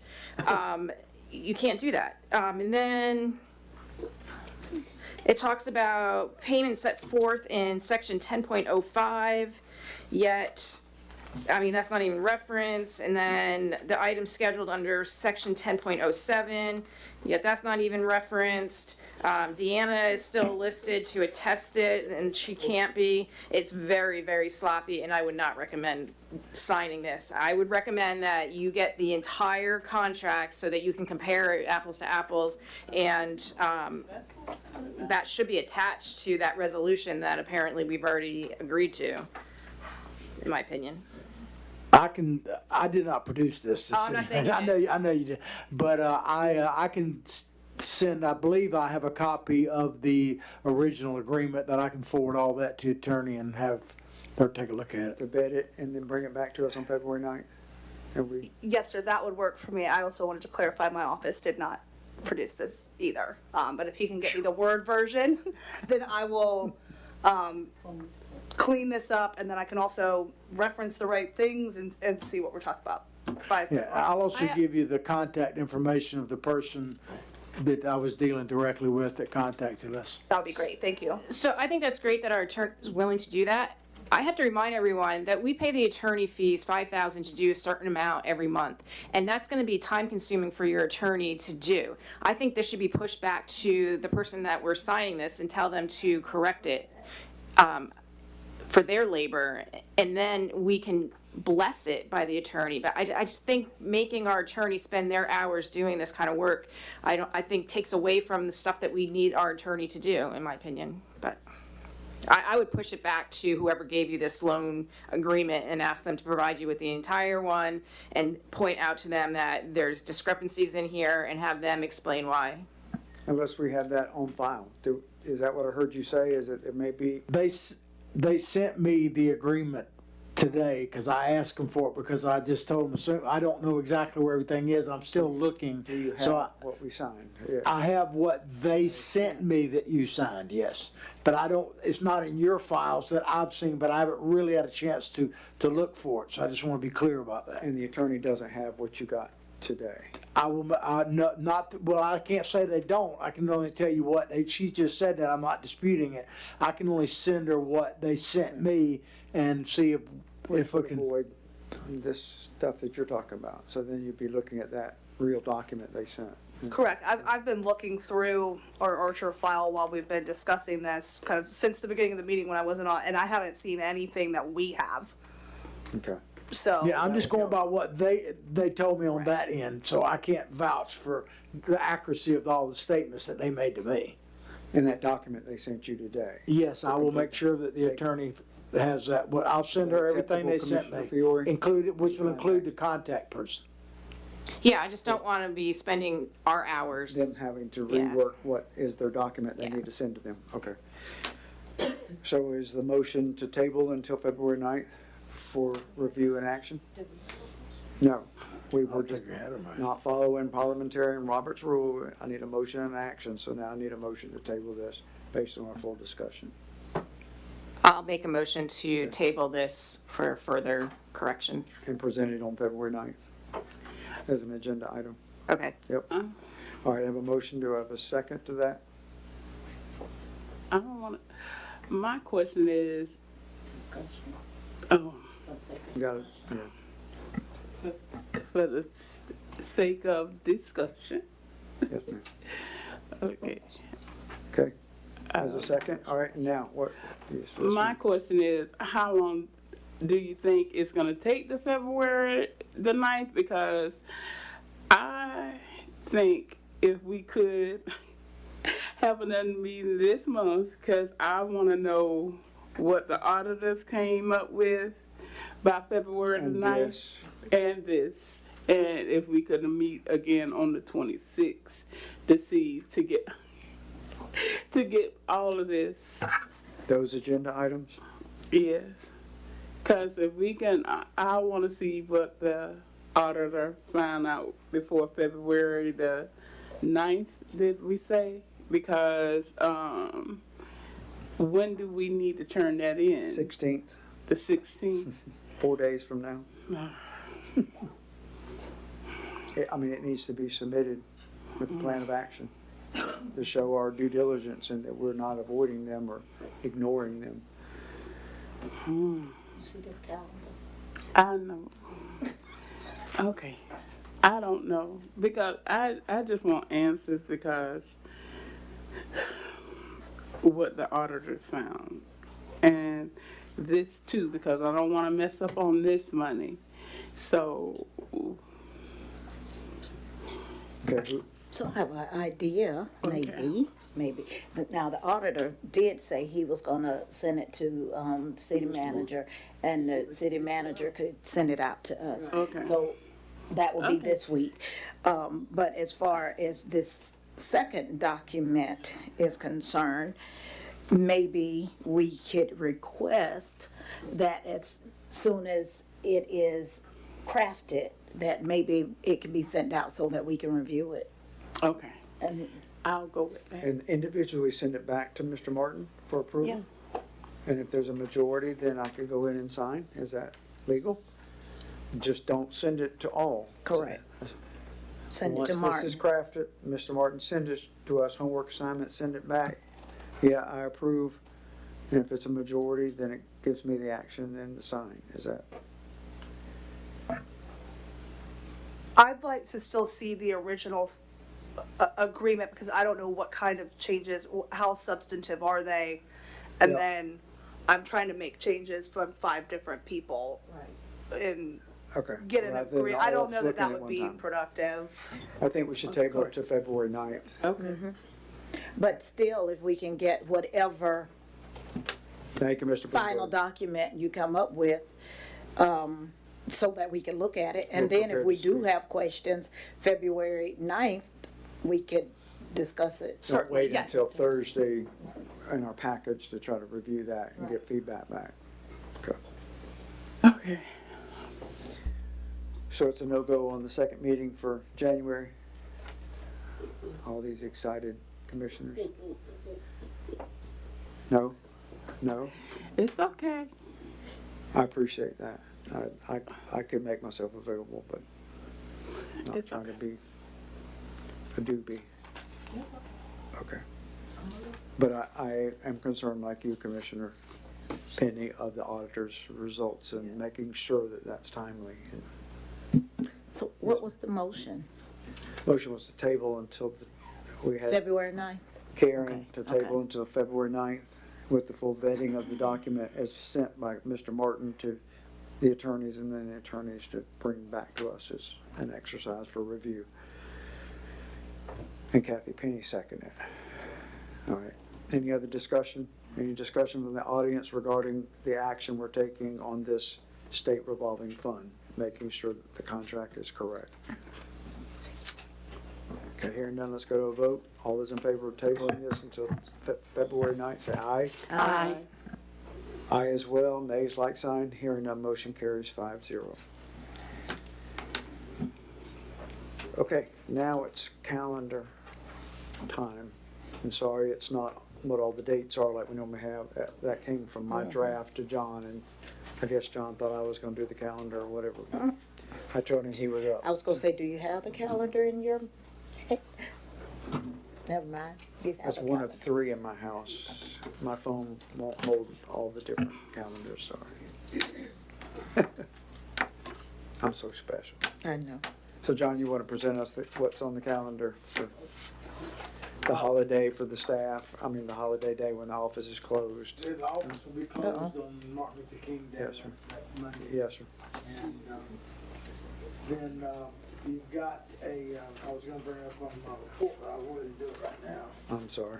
No, that's no problem. You've got a joint meeting, this comes up pretty quick, with the Board of County Commissioners Thursday, the 22nd at 6:30 here.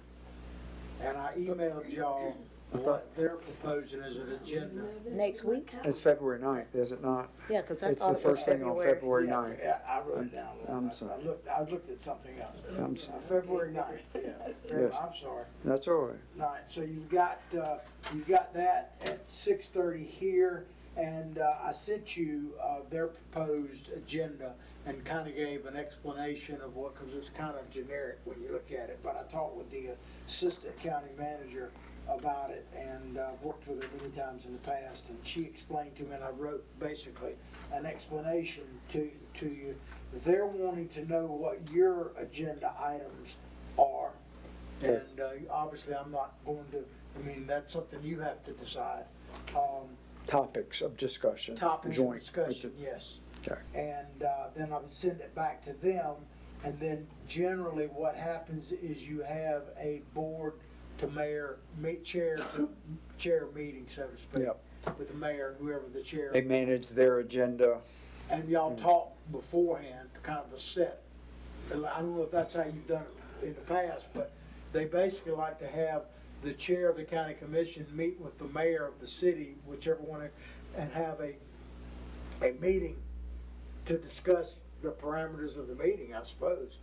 And then, cause I've never obviously participated in Archer's meeting, but, you know, generally they're kinda, and I hate to say it this way, but they tend to be kind of fluff meetings where you just kinda come to some general understanding. It's not too often where you're pushing agenda. They did in Hawthorne, and they ended up canceling the meeting because the Board of County Commissioners didn't want to Contentiousness. discuss Oh. some of the items that Hawthorne did, and so the mayor canceled that meeting. So they normally have that meeting between chairman and the mayor, and then they usually have interaction between their clerk, they may call it something different, I'm sorry, and the clerk here to kind of firm up the details. In this case, I assume that might be me, I don't know. I mean, just from my recollection, your 3 years city, you know, as being mayor, it's been pretty smooth. We turn in our topics. Right. They set up. Right. The meeting starts at 6:30. That's when they want it to start. That's what they had on the list. And that's fine, because they have to set, I mean, I think, I remember that being 6:30, because they have to set up and their recorder and reporter and all that. And then we have the table set up in a U, like, so that we're all sitting, I don't think we were sitting all up here, No, we were sitting down there and they were. up here. And so that was the setup. The county up here, the city down there. And then they conduct their initiating agenda from a county standpoint, and then it comes into the agenda where we're having discussion of the topics. And then that's when we lead into our I would discussion. encourage the commissioners to look at the email I sent about the topics that they're wanting to And talk send you about, the additional and topics. send me the topics that you guys want, but also if you want any kind of expanding or clarification on their topics, I can forward those questions on to the county staff and kind of get that. So they're information. prepared to answer. I mean, I would like to know their feedback from the letter we're gonna send them before that meeting on our plan for the repayment of wild, you know, that's them to us. I just need to know what those things are. Yep. So I can send it to them. Send them. And I know I'm telling you something you already know, but you know, at this level, staff, I work with staff. If y'all have praise or gripes or complaints with the county commissioners, that's on y'all. Unless those- All I'm doing is facilitate the meeting Yes, sir. between the staff and make sure y'all's questions are answered and theirs are answered to the best of my ability. And then they build that agenda. That's exactly what happens. And then we have our regular agenda after that. Correct. Y'all would have a meeting. It goes 1 hour usually, adjourn, 6:30, reconvene and for reconvene our actual meeting. So our meeting will begin 7:30 on February 9th. Oh, okay, yeah, because I was going to say, Mr. Mayor, last year we had it on a separate night. Yeah. I was just looking at my old calendar. We had the joint meeting on the third Monday. We didn't have it during our regular commission meeting night. I'll double check the date, but I thought, I wrote it down here. It's probably, I think you're right, that's the date on our calendar is February 9th. But I'm just saying, last year, we didn't have it on our regular, commissioner meeting. It was on a different, Monday. But I guess we can do it where we'll just start ours at 7:30. It's either Maybe it's asking, been done can they like that set up before, at but I 6, think and we're through normally at 7, and we start our agenda. Mhm. So, again, just look at the email I sent you, basically, I think Okay. last week, and Send topics to you, and then questions you can about make, their topics, and you need more clarification, ask me, Okay. and send me what you'd like to talk about. okay. And that's a high priority, because that meeting's coming up sooner than later. Okay. Anything else on the calendar? No, I'm sorry, no. No, on the actual calendar, no, not that I'm aware of. January 27th is Legislative Day Yeah, in Tallahassee. And based on consensus from you all and anyone else can go, we just can't talk about city business on the bus trip. I pay my way. I go representing Archer on that day. I've gone on the bus before, but you don't pay for that. Yeah, it was $70. You had to pay last time? Yes, ma'am. Yeah, somebody does. Yeah, I just, and last year in the position we're in, I just, I didn't pay anything, I rode the bus. yeah, I'm not trying to put anybody on the spot. I'm just saying I'm paying my way, so it doesn't cost the city anything to represent I Archer. think it's free though, this year. The bus, you're paying for the bus trip and box lunch to get you up there and get you back. If you wanna pay for the lunch, you can, but the bus trip is free. Check with Dinah Davis, because I understand different, so, Okay. yeah. It wasn't last year, it was part of, okay. it was part of the, yeah. Oh, okay. But I will be attending that, and you all can just respond to League of Cities, Diana Davis, and sign up, because she has to get the names and who's going and mode of payment or whatever, so. Yeah, Mr. Mayor, I had that on my report, but I'll go ahead and mention it. You gave the dates correct, and I sent y'all an email outlining some things. I just want to point out something to you, that Woodard and Curran, your engineering firm, they said that they offered to schedule, if you'd like, private meetings with your legislative delegation members, because what happens is the league goes in and it will be, Archer, Hawthorne, whoever happens to be 25 there. people pile in And the you'll office. pile into the senator's office and like they Sunday. try to go around, but what Woodard and Curran is offering to do is schedule, not that you couldn't participate in that, but they're willing to schedule meetings and One-on-one. one-on-one, and according to Mr. New, who works with them now, that it's very productive for them, but I just need to let them know as far out in advance so they can start doing that if that's something you're interested in. In my participation, yes, if Woodard and Curran can orchestrate that, that would be wonderful, because I did feel like a sardine with Senator McLean's office and Senator Chad Johnson last year, and Senator Yvonne Henson. What I'll do, with your permission, is I'll tell them we definitely want that, and then we can work out the get the head details of count. how many actually want to participate in that. If y'all would just tell Mr. Martin if you're gonna attend the coordination with Diana Davis and the bus trip or whatever, but you can go on your own vehicle and all that if you want, but I went on the bus. I forgot what I said, I didn't pay, I forgot the city was paying back then. No, and I'm not putting anybody on, so I just, based on our situation last year and scrutinization, I just did it, so.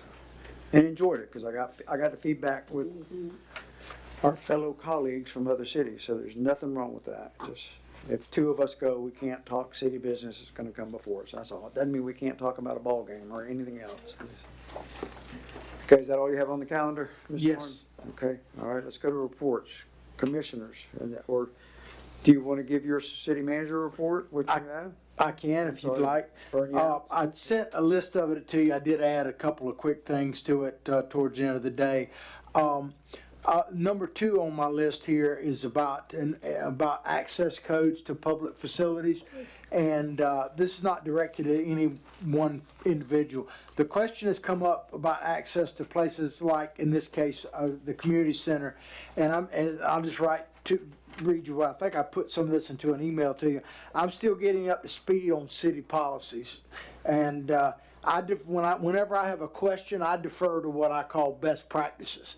Is basically the best practice, and which led me to the decision. Not saying it's the right one, just the decision I made that, and without direction from the commission, that only employees of the city should have access codes. And now you could potentially, I guess, create a temporary one for an event or something like that. That would be up to you.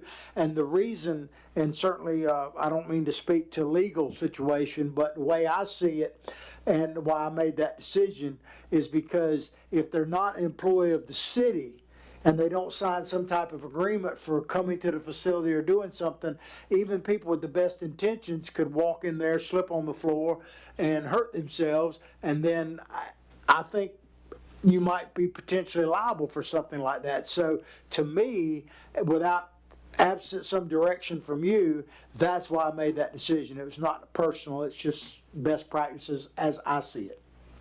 So I'd appreciate input, because I have no problem following whatever direction you would like to give me.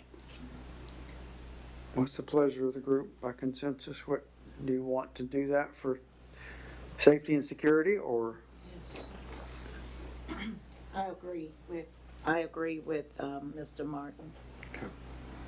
Yes, yes, Ms. Fiore, Commissioner Fiore, sorry. So, I mean, we all know we're talking about Lopez's situation. So when she needs to be there, what will be the process for her to be allowed into the building? Schedule it? Well, typically, because I don't like to make it about the personalities, and I know Ms. Lopez, and I've spoken with her, I really appreciate and understand her passion for Archer and for that facility in general. I've known her for many, many years. I have a lot of respect for her.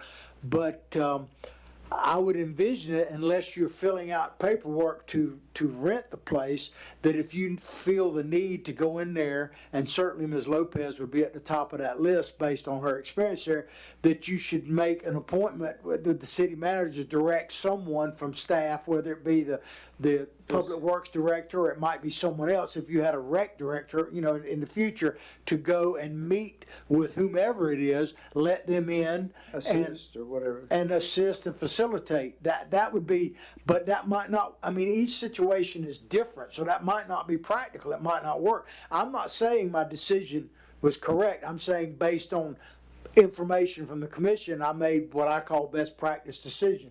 It's up to you guys to develop the policy. I hope I answered your question. Yeah, no, I just wanted what she would need to do to continue to do the good work she's doing there. So it sounds like she would have to make an appointment or maybe get on a recurrent schedule. I'm not sure everything that she does there, but so maybe that can happen. Well, you could always enter into some type of agreement with someone, giving them a code that identifies them as being the one that goes there. Because the problem is, if you just give a generic code out, then you really don't know who went in there.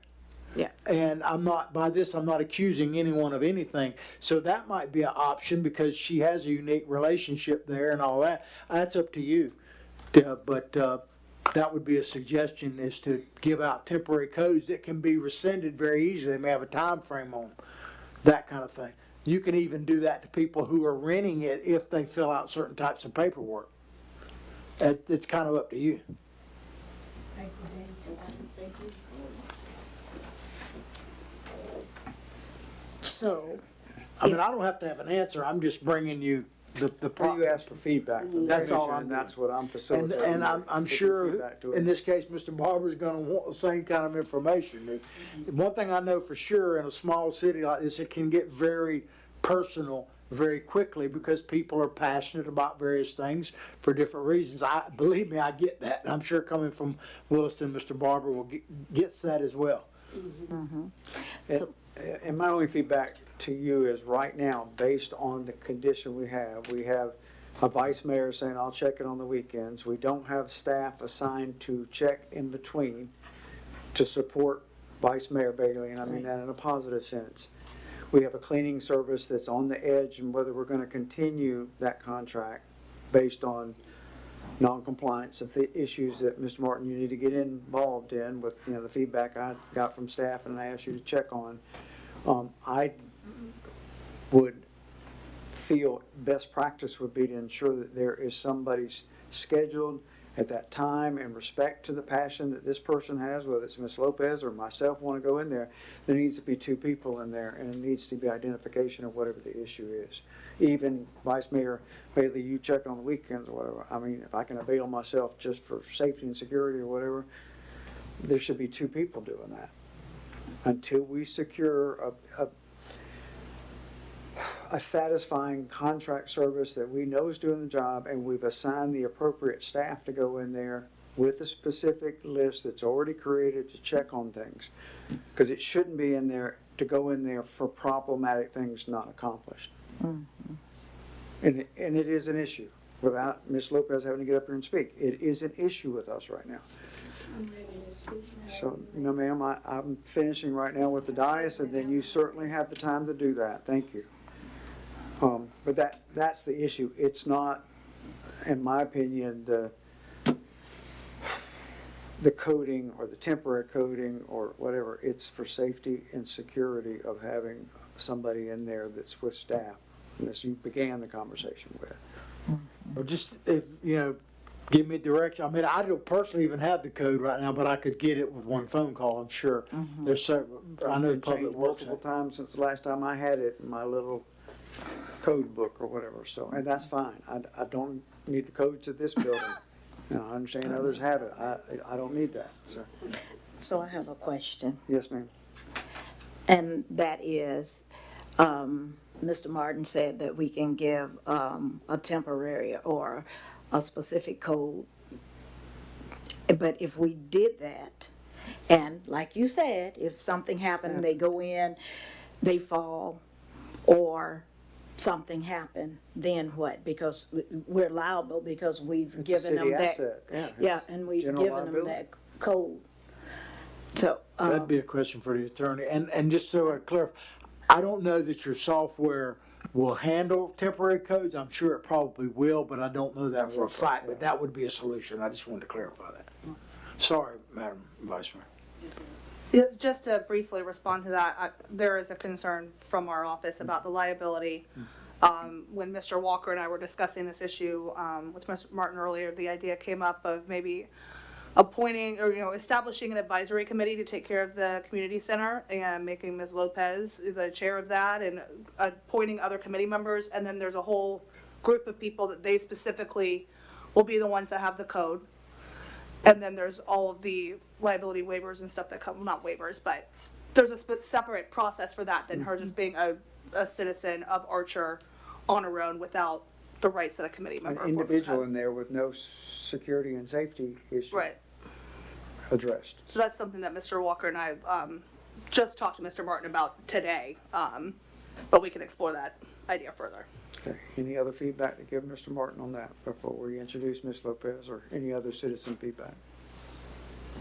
Okay, Ms. Lopez? First of all, Roberto Lopez. When I started the project at the Archer Community Center in 2003, I went into an abandoned gym that had tar and everything. Nobody gave me any security. And from 2003 to 2011, I worked on Archer Community Center and made it what it is today. I never had any problems with anything, anybody. I've always been able to go in and nobody bothered me or tried to take advantage of me in any way. What I'm trying to say, my situation the other day was completely different. It's completely different. I want to thank, first of all, Commissioner Penny. We've been going down there watering the plants. I purchased the plants and we water. She's helping me water them. Not only did we do that, we also bought rocks to go by the door the other day. Thank you for the money. And we spent our own money. I had to pay somebody to go over to Gainesville to pick up the rocks, and they're down and put them down and all that. The worst part about what happened the other day is that I called and sent out an email early in the morning, or in the mornings, letting everybody know I would be down there about 4-ish. When I got there, because I came straight from Gainesville from some doctors, when I arrived, there was nobody. And believe it or not, I had to go TT. Okay? I called Tansy and I said, Tansy, can you give me, and I've had the code before you guys changed it for 2 years. It was the same code. I'm the one who recommended to Deanna that we change the code frequently because of the renters going in there and could come back and do something with the stuff in there. So anyway, I called Tansy and I said, Tansy, I need the code so I can go in the bathroom. I told her what I had to do. She said, I can't give it to you. And I said, I want to speak to John. John, of course, I guess he was busy. That's what she said. And I believe it. He called Calvin. Okay, I'm still waiting to go to the bathroom. You have a half a minute, Ms. Lopez. I'm still waiting to go to the bathroom. So I don't think that was handled properly. And I'm not a criminal.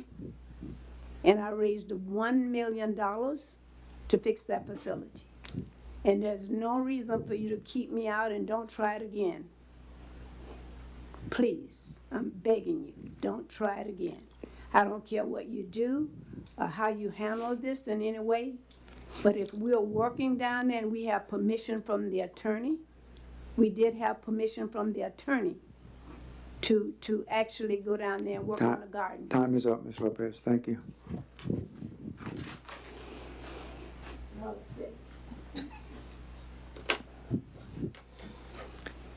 Okay, so best practice, scheduling it by consensus at this time, and from the advice of legal. Okay. How will you do it? Schedule the appointments. For me to go down there and put rocks down or? I'm just speaking to what the consensus was of this dais at this time. Thank you. Yes, sir. Anything else? Yeah, there's a few more, sorry. That's all right. Microphone. Micro. The Pastor Ron of LPJ Ministries, I'm sure y'all all know him, expressed interest in the vacant city-owned building next to the church. Apparently, I guess y'all gave one to the church for because of public purposes, I understand it. And he's interested in getting the other building. Now, whether or not he's talking about donating or purchasing, I really don't know. But I just wanted to kind of make you aware of it because I've not been involved with the city on this type of issue. Is that a surplus property, or could you find out if that's a surplus property on our list when it comes up? I'll look at it. And that would determine Yeah, what. because he wasn't specific about which building it was, or? I guess there's only, the way he was describing, there's only one other building. There's the church, there's a building y'all already gave him, and there's another building. Across the, so I think it's the senior No. citizen. Yeah. It's either that's what is the unknown. We haven't determined that the Archer Senior Center is surplus yet. He made it sound like it was a dilapidated building, but I don't know. Oh, it's a trailer down there? If it's the trailer, that he said it was the dilapidated building. That's that trailer that's got all the growth around it.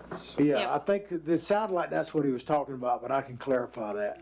Yeah, but even if, I mean, we're not giving property away, I hope, so, I mean, the answer is, you know, If it's he can surplus, purchase, with yeah. appraisal Right. and consideration. Okay. Because by exception, the church got it because they turned that little healthcare clinic into a CNA training center, and that's how they got it, because it had a public purpose. Unlike the other church that wants their property, but they would not assign it to a public purpose, so therefore it's interest for purchase. Okay, yeah, there's a few more things. One thing, may I interrupt, please? I need a motion to continue the meeting, extend the meeting past 10 o'clock for at least 20 minutes with what we have left on the agenda. I'll make a motion that we extend the meeting for 20 more minutes. Thank you, Commissioner Green. Do I have a second? Second. A second, Commissioner Fiore. Any discussion? All those in favor, say aye. Aye. Aye as well. Nays, like sign. Motion carries 20 minutes till 10:15. Okay.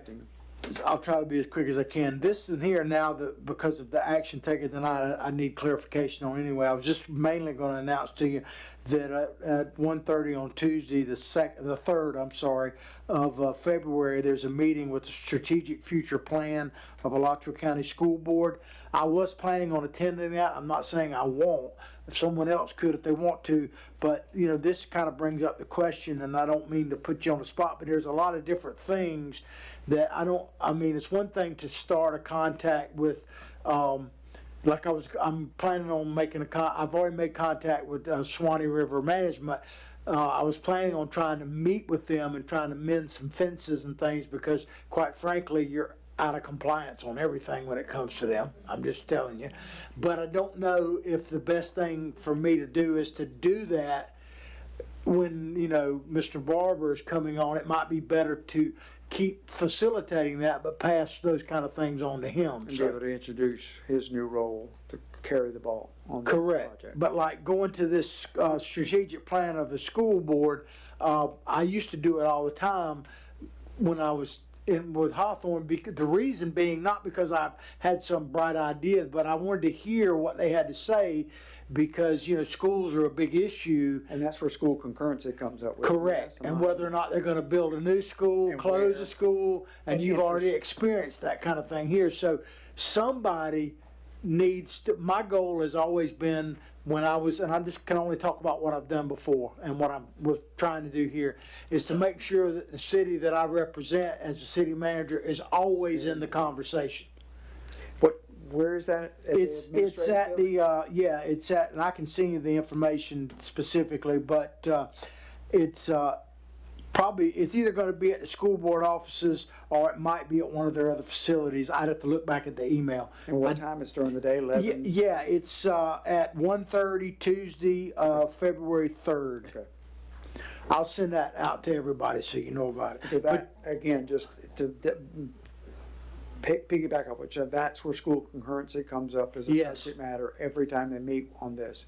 Yes. And we need to act as an interested municipal party on the west side of Alachua County. I mean, because don't not have a stakeholder at hand, don't have our surplus properties that we have to consider, but it's for our future, just a consideration to have a high school.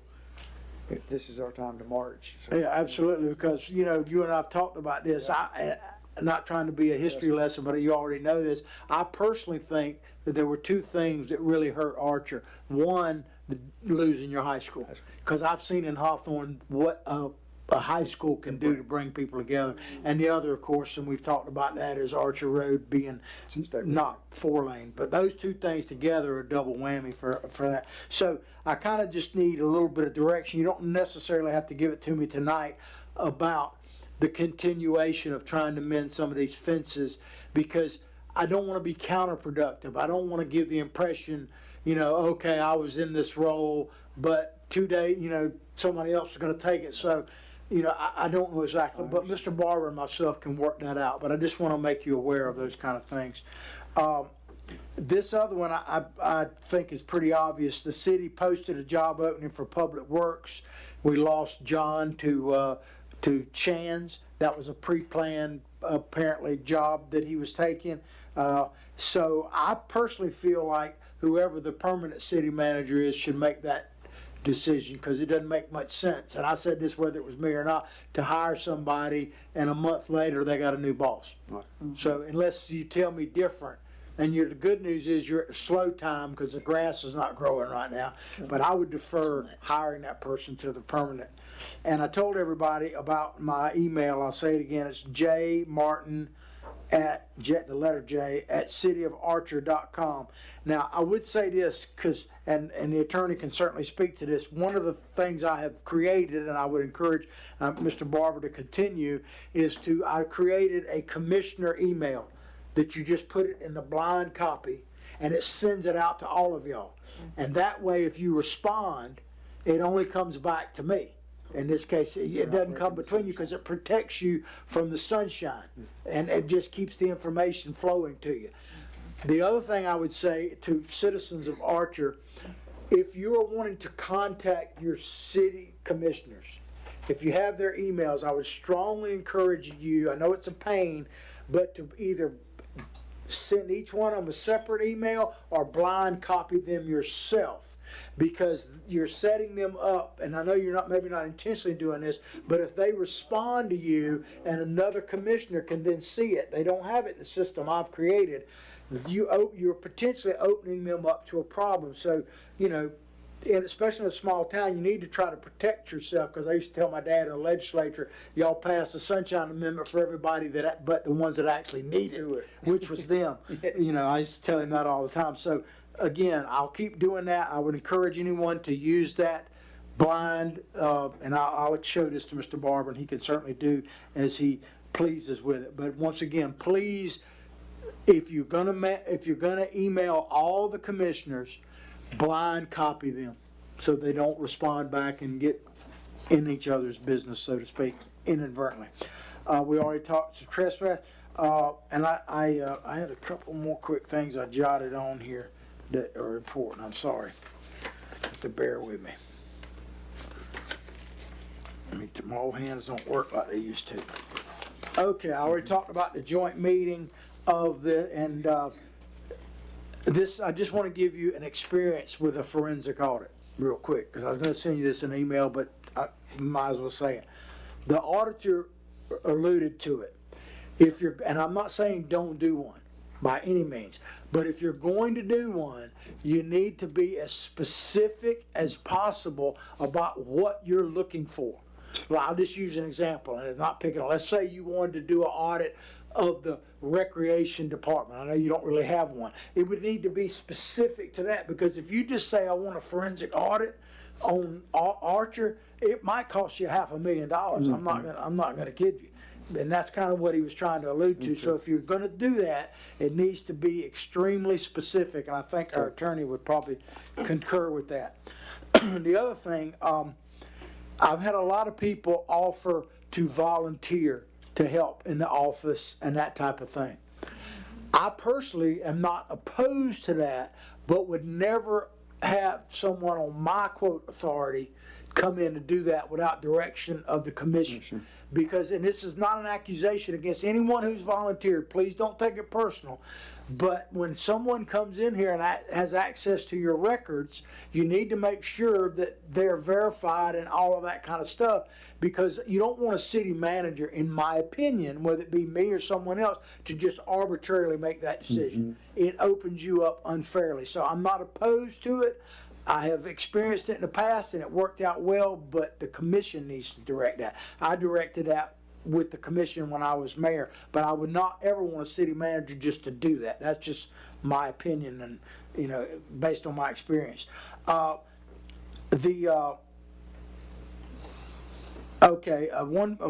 piece of really good news, and I shared it with the commission. I can share it with everybody else later.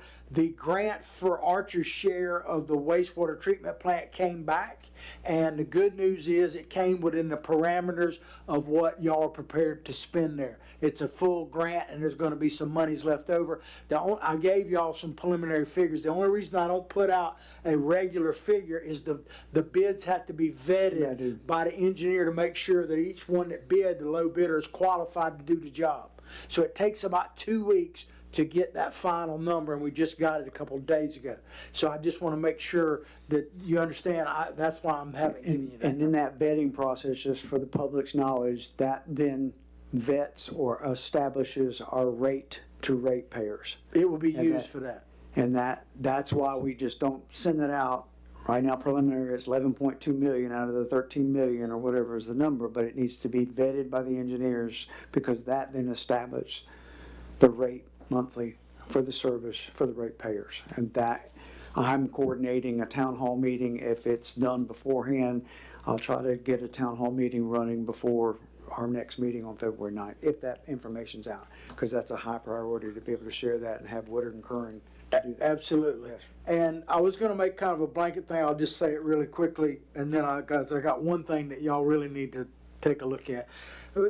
I've had a lot of cooperation from city staff to get here, and you know, I know there's all kind of things. I can just tell you from my experience, the ones I have worked with have been very helpful. They've admitted when they don't know something. There needs to be a lot more cross training, but that is in the future.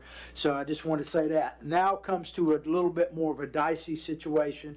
You know, I need some clarification. The attorney doesn't necessarily have to speak to it tonight, but here's what's happening. I don't totally feel comfortable with my current knowledge of the Family Medical Leave Act. Because Deanna is being cooperative. I hate discussing this like this, but she's been cooperative, but my understanding, and I don't have any of this in writing, is that she's been told by her doctor to not work. So the question is, because whether you love it, hate it, whatever, I'm just telling you how the situation is. There are many, many things, and we heard a few of them from the auditor tonight, that only Deanna had access to, like the website and stuff like that. There's little things and there's bigger things. I'm not saying any negative thing about Deanna. I'm just simply saying that with her not physically in the office, she's been very cooperative, remote work, up to recently, when apparently she got this information. So I can't make a determination on that. But here's my problem. If I ask you a question, and even if you want to respond, is me asking you that question potentially saying, well, you're working? And it's really a gray area, and I don't really know exactly how to handle it, and I don't know how else to bring it up than to just bring it up. So, pardon me, and I know people are watching, and I'm not trying to bash Ms. Altop. She's been very cooperative, but she can't tell me what she can't tell me, and I just feel really funny asking her to do something, and response has been a little slower than usual. Sometimes I need a response yesterday, not in 10 minutes even. And whoever gets here, if this situation is the same, and I'm not trying to tell you what to do, I'm just identifying a problem that exists. And whoever's in this position right now, interim or whatever, is going to need clarification on that, because you don't have enough help in the office And you right don't now. want to breach the compliance. And I don't want, I'm being long-winded, but I FMLA. don't want to breach that, okay? So I'm just telling you straight up. That's Okay. And that, again, to public that's still here, that's what's slowing this train somewhat, because we're trying to respect. I mean, this is the one-on-one that it's not that she doesn't want to do it, but based on the information we're getting, and only through the attorney do we get any updates, we cannot breach that FMLA status.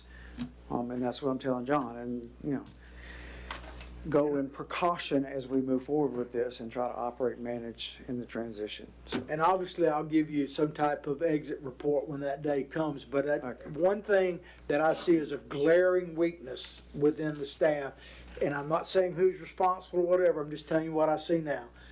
There's very, very little cross-training. So the problem with that is if you have one person that's out, even if it's for a few days on vacation, no one seems to know how to do their job.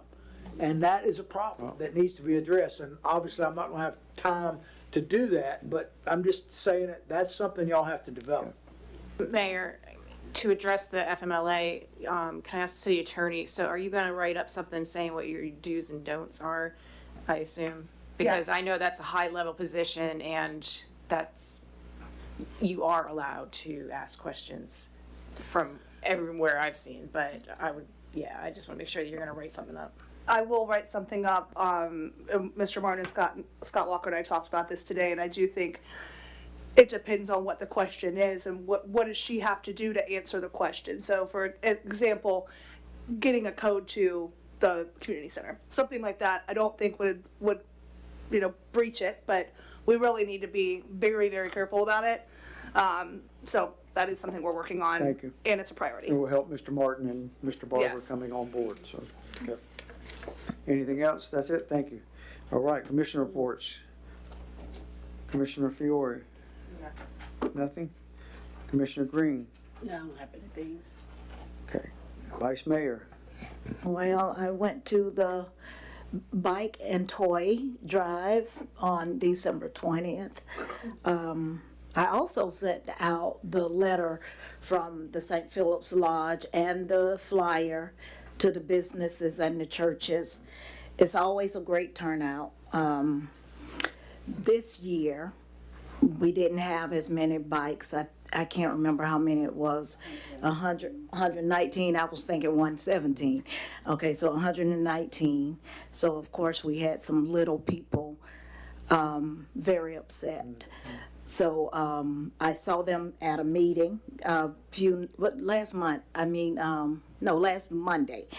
So I stopped by and told them to update their letter so I could send it out early to try to get some more toys, more bicycles, because it's a great event for the city, and it's hurtful when you see the little ones leave in tears. Was the participation as big as it's been in the Participation was past? great, yes. 300, Yeah, 250, 300? Yes, so all kids do get a toy, Right. but all kids don't get It's a still bicycle raffle because, number for yes. the bikes. And last year was 157, you know, shooting for 200. Right, So we got right. 119 this year. Okay. Thank you for that participation. You're Anything welcome. else? And then February, but I gotta go back to the date, I do have, a meeting, a conference with the Florida League of Mayors. So I have to look at the date. I think it's like the 12th and 13th. Okay. All right, thank you. Commissioner Penny? Okay, I did go to the bike drive also. And also I did go to Miss Jenkins' program. I was Josiah late. Walls. I was very late because it's one of those days. Yeah. I Thank you. usually make it home to Archer. It be like right at 5 or a little bit after 5. She started at 4:30. When I got there, people was leaving. I did meet one or two people, but I was very late, and she emailed me, she texted me to let me know that I wasn't there, but I text her back and let her know I did come, and the people I seen, that she felt a little bit better. Also, I went and met the new owners of Smashers, the new hamburger place in Archer, and their grand opening, I want to say, is this weekend, and I did go back and have the opportunity to try them, and it was very good. Also, I'm trying to plan a garden expo. I had planned it for the end of February, but I called Tangy and changed it to the end of March, so hopefully that'll come together. Thank you. That's it. Thank you very much. I need to entertain a motion to extend the meeting 10 minutes to go through second public comment period. A motion to extend the meeting 10 minutes? Motion to extend it 10 minutes. Have a motion from Commissioner Fiore, a second from Commissioner Penny. Any comments? All in favor, say aye. Aye. Aye. Aye as well. Nays, like sign. Here none. Motion carried 5-0. Meeting's extended to 10:25. It's 10 minutes. Okay. Yes, ma'am. Vice Mayor. Oh, I was gonna ask, the new owners, are they Smashers? Are they residents or you didn't ask? They're from Newberry. Oh. They're from Newberry. Do they have a facility in Newberry? Do they have a Smashers in Newberry? It's another Smashers, but it's not their Smashers. It's a portable truck? They started off with a food truck. Yeah. But they're inside the model at the building. Okay. So, yeah. That's interesting. All right. But, yeah, they're from Vice Mayor, you were going to say something else, or that was it? That was it, and I did forget that I went to the Josiah T. Walls event. Thank you. Thank you all for participating. Was that the end of, the end of the month. Okay. That was it. With the blanket? No. Just two balls. Okay. All right, I'll have the report. I continue the participation and representation of Archer in the North Central Florida Planning Council. I don't know if you all would, by consensus, elect me to continue in that capacity, but that's once a month. Special subcommittees you're on or whatever, but just to represent Archer in that.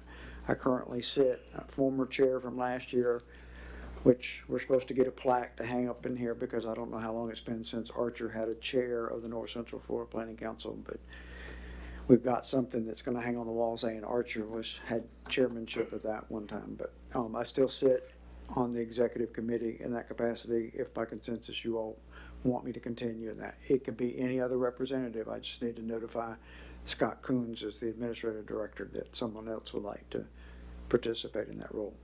But By consensus, everybody's okay until they're ready to do that? I mean, you travel to Lake City, you get a free meal, and it's part of our $7,000 contract a year. And you get your mileage or whatever if you use your vehicle, so, but that's not why I participate, it's just to represent Archer, so. And that's all I have to report, so, at this time. Other than networking with John through the holidays, and again, Mr. Martin, I appreciate the dedication. All right. I'm sorry, yes, ma'am. Could we let Mr. Barber? Yeah, you stood up diligently to be recognized. Did you want to say something relative to the comments about, I think, Alachua County School Board? Thank you, Donald Barber. I was just making sure that the commission knew, and Mr. Martin knew, and we'll exchange information, that even regardless of a start date anytime in the future, that anything that's available in the next 30 days or 35 days that is important for me to attend, that's not a problem. Okay. As long as I have that information, I will be more than happy to schedule as meetings go forward. As long as there's no massive conflict with anything, I have no problem attending anything. To make sure that, as I mentioned, the most important part is that there's a smooth transition. All right, thank you. If you could get your information to Mr. Martin through email or phone call or whatever, Yes, that'd sir. be great. Thank you very much. Thank you. Okay, second comment period. Yes, ma'am, Ms. Lopez. I would like to remind John that I passed out pictures of the termites that was found inside the Archer Community Center. Okay, well, I want everybody to know that that was infested, it was really, really bad. Is that That's not the picture said 2023. It's from the past. It was, no, don't go back to the past. It continued until Mr. Hammond was here. Okay, the inspection, and you need to go back and read your information. The inspection was done like a year ago, and you agreed to do it every year. So I'm getting ready to tell Mr. Martin that it's due again in February, if I read my information correctly. In other words, to see if the termites is, yeah, it's still there. Because that's been going on a long time, even. What's still there, probably Ms. even- Lopez, is the inspection every February from Orkin to determine whether we have infestation. Well, they come every month, and then they have an inspection for termites. Every I have all February. these records at home. I don't Yeah. need to prove this. I can just bring it to you and show you. So do you want to let me tell you what's going You have on? 2 minutes, thank Because you. you don't know. I do The know. No, you don't. No, you don't. You have 2 minutes, And Ms. when I Lopez. find these things in the community center, that's probably why I'm being kept out, I guess. But anyway, one of the reasons, your idea is all right with me. But, I'm just telling you, it's due. It's due to be inspected again before we get that kind of situation that you see on those pictures. And that is bad, that's all I've gotta say. The other thing, no, that's not all I have to say. I'm going back to, on my papers that I passed out, I'm asking again for my public records request. This was requested on December the 1st, and I want to ask the attorney, how long do I have to wait before I sue to get them?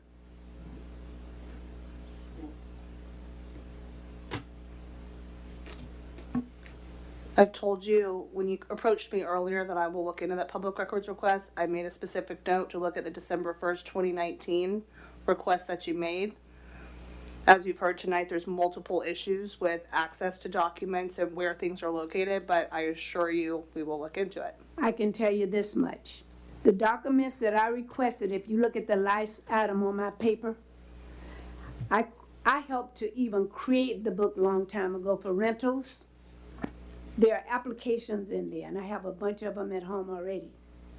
The amount of money is placed on each one of those applications, and I'm asking for 3 months, I think it is, of applications, and I want to know exactly how much funds were taken on each one of those people who rented that place. That is very easy for Miss Tansy to get. She works with that book. So if you had somebody to help with inside to help, Your time is up, Ms. Lopez. you know what I mean? it would, you know, you could get these things done. I mean, it's crazy stuff, and these other things that are on here, they're just simple questions that could be answered. That could be answered. Thank you, It's Ms. Lopez. ridiculous. Anyone else?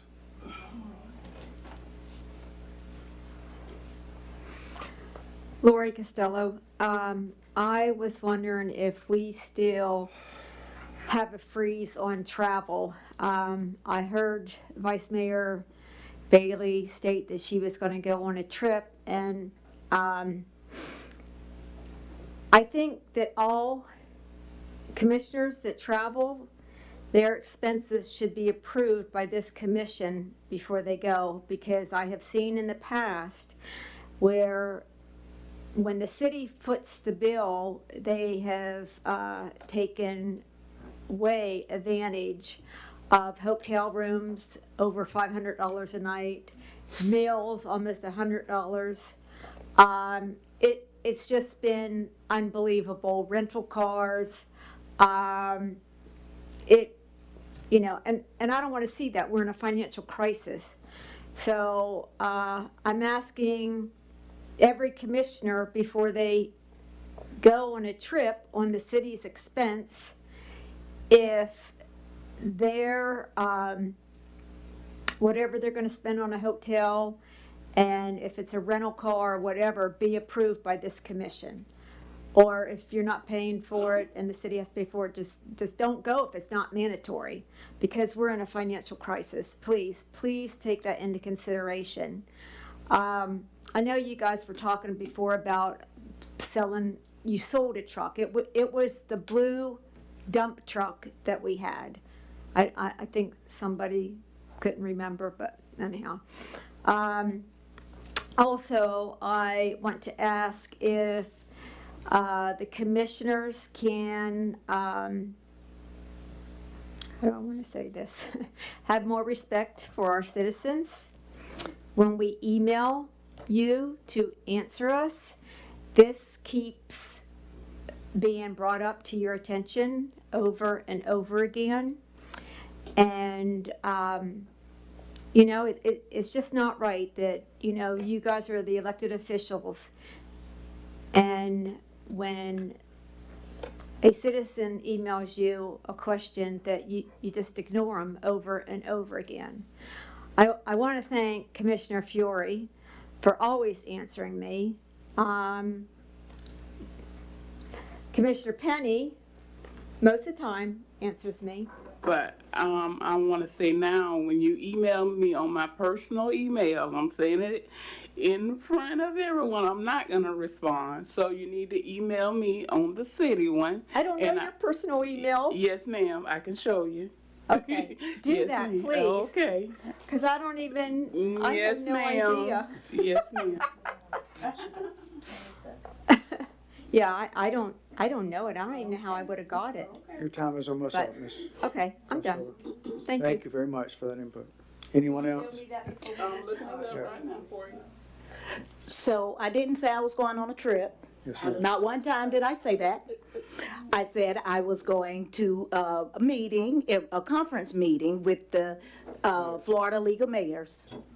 Thank you, ma'am. And I as well, participating in Florida Tallahassee Legislative Day, riding a bus, paying the fee, getting a box lunch, not asking for reimbursement. And when I say I represent North Central Florida Planning Council, it's all paid for within the contractual $7,000 that we pay for and any of the travel that I get from my gas to go back and forth to those meetings. It's no cost to the city as a representative for Archer.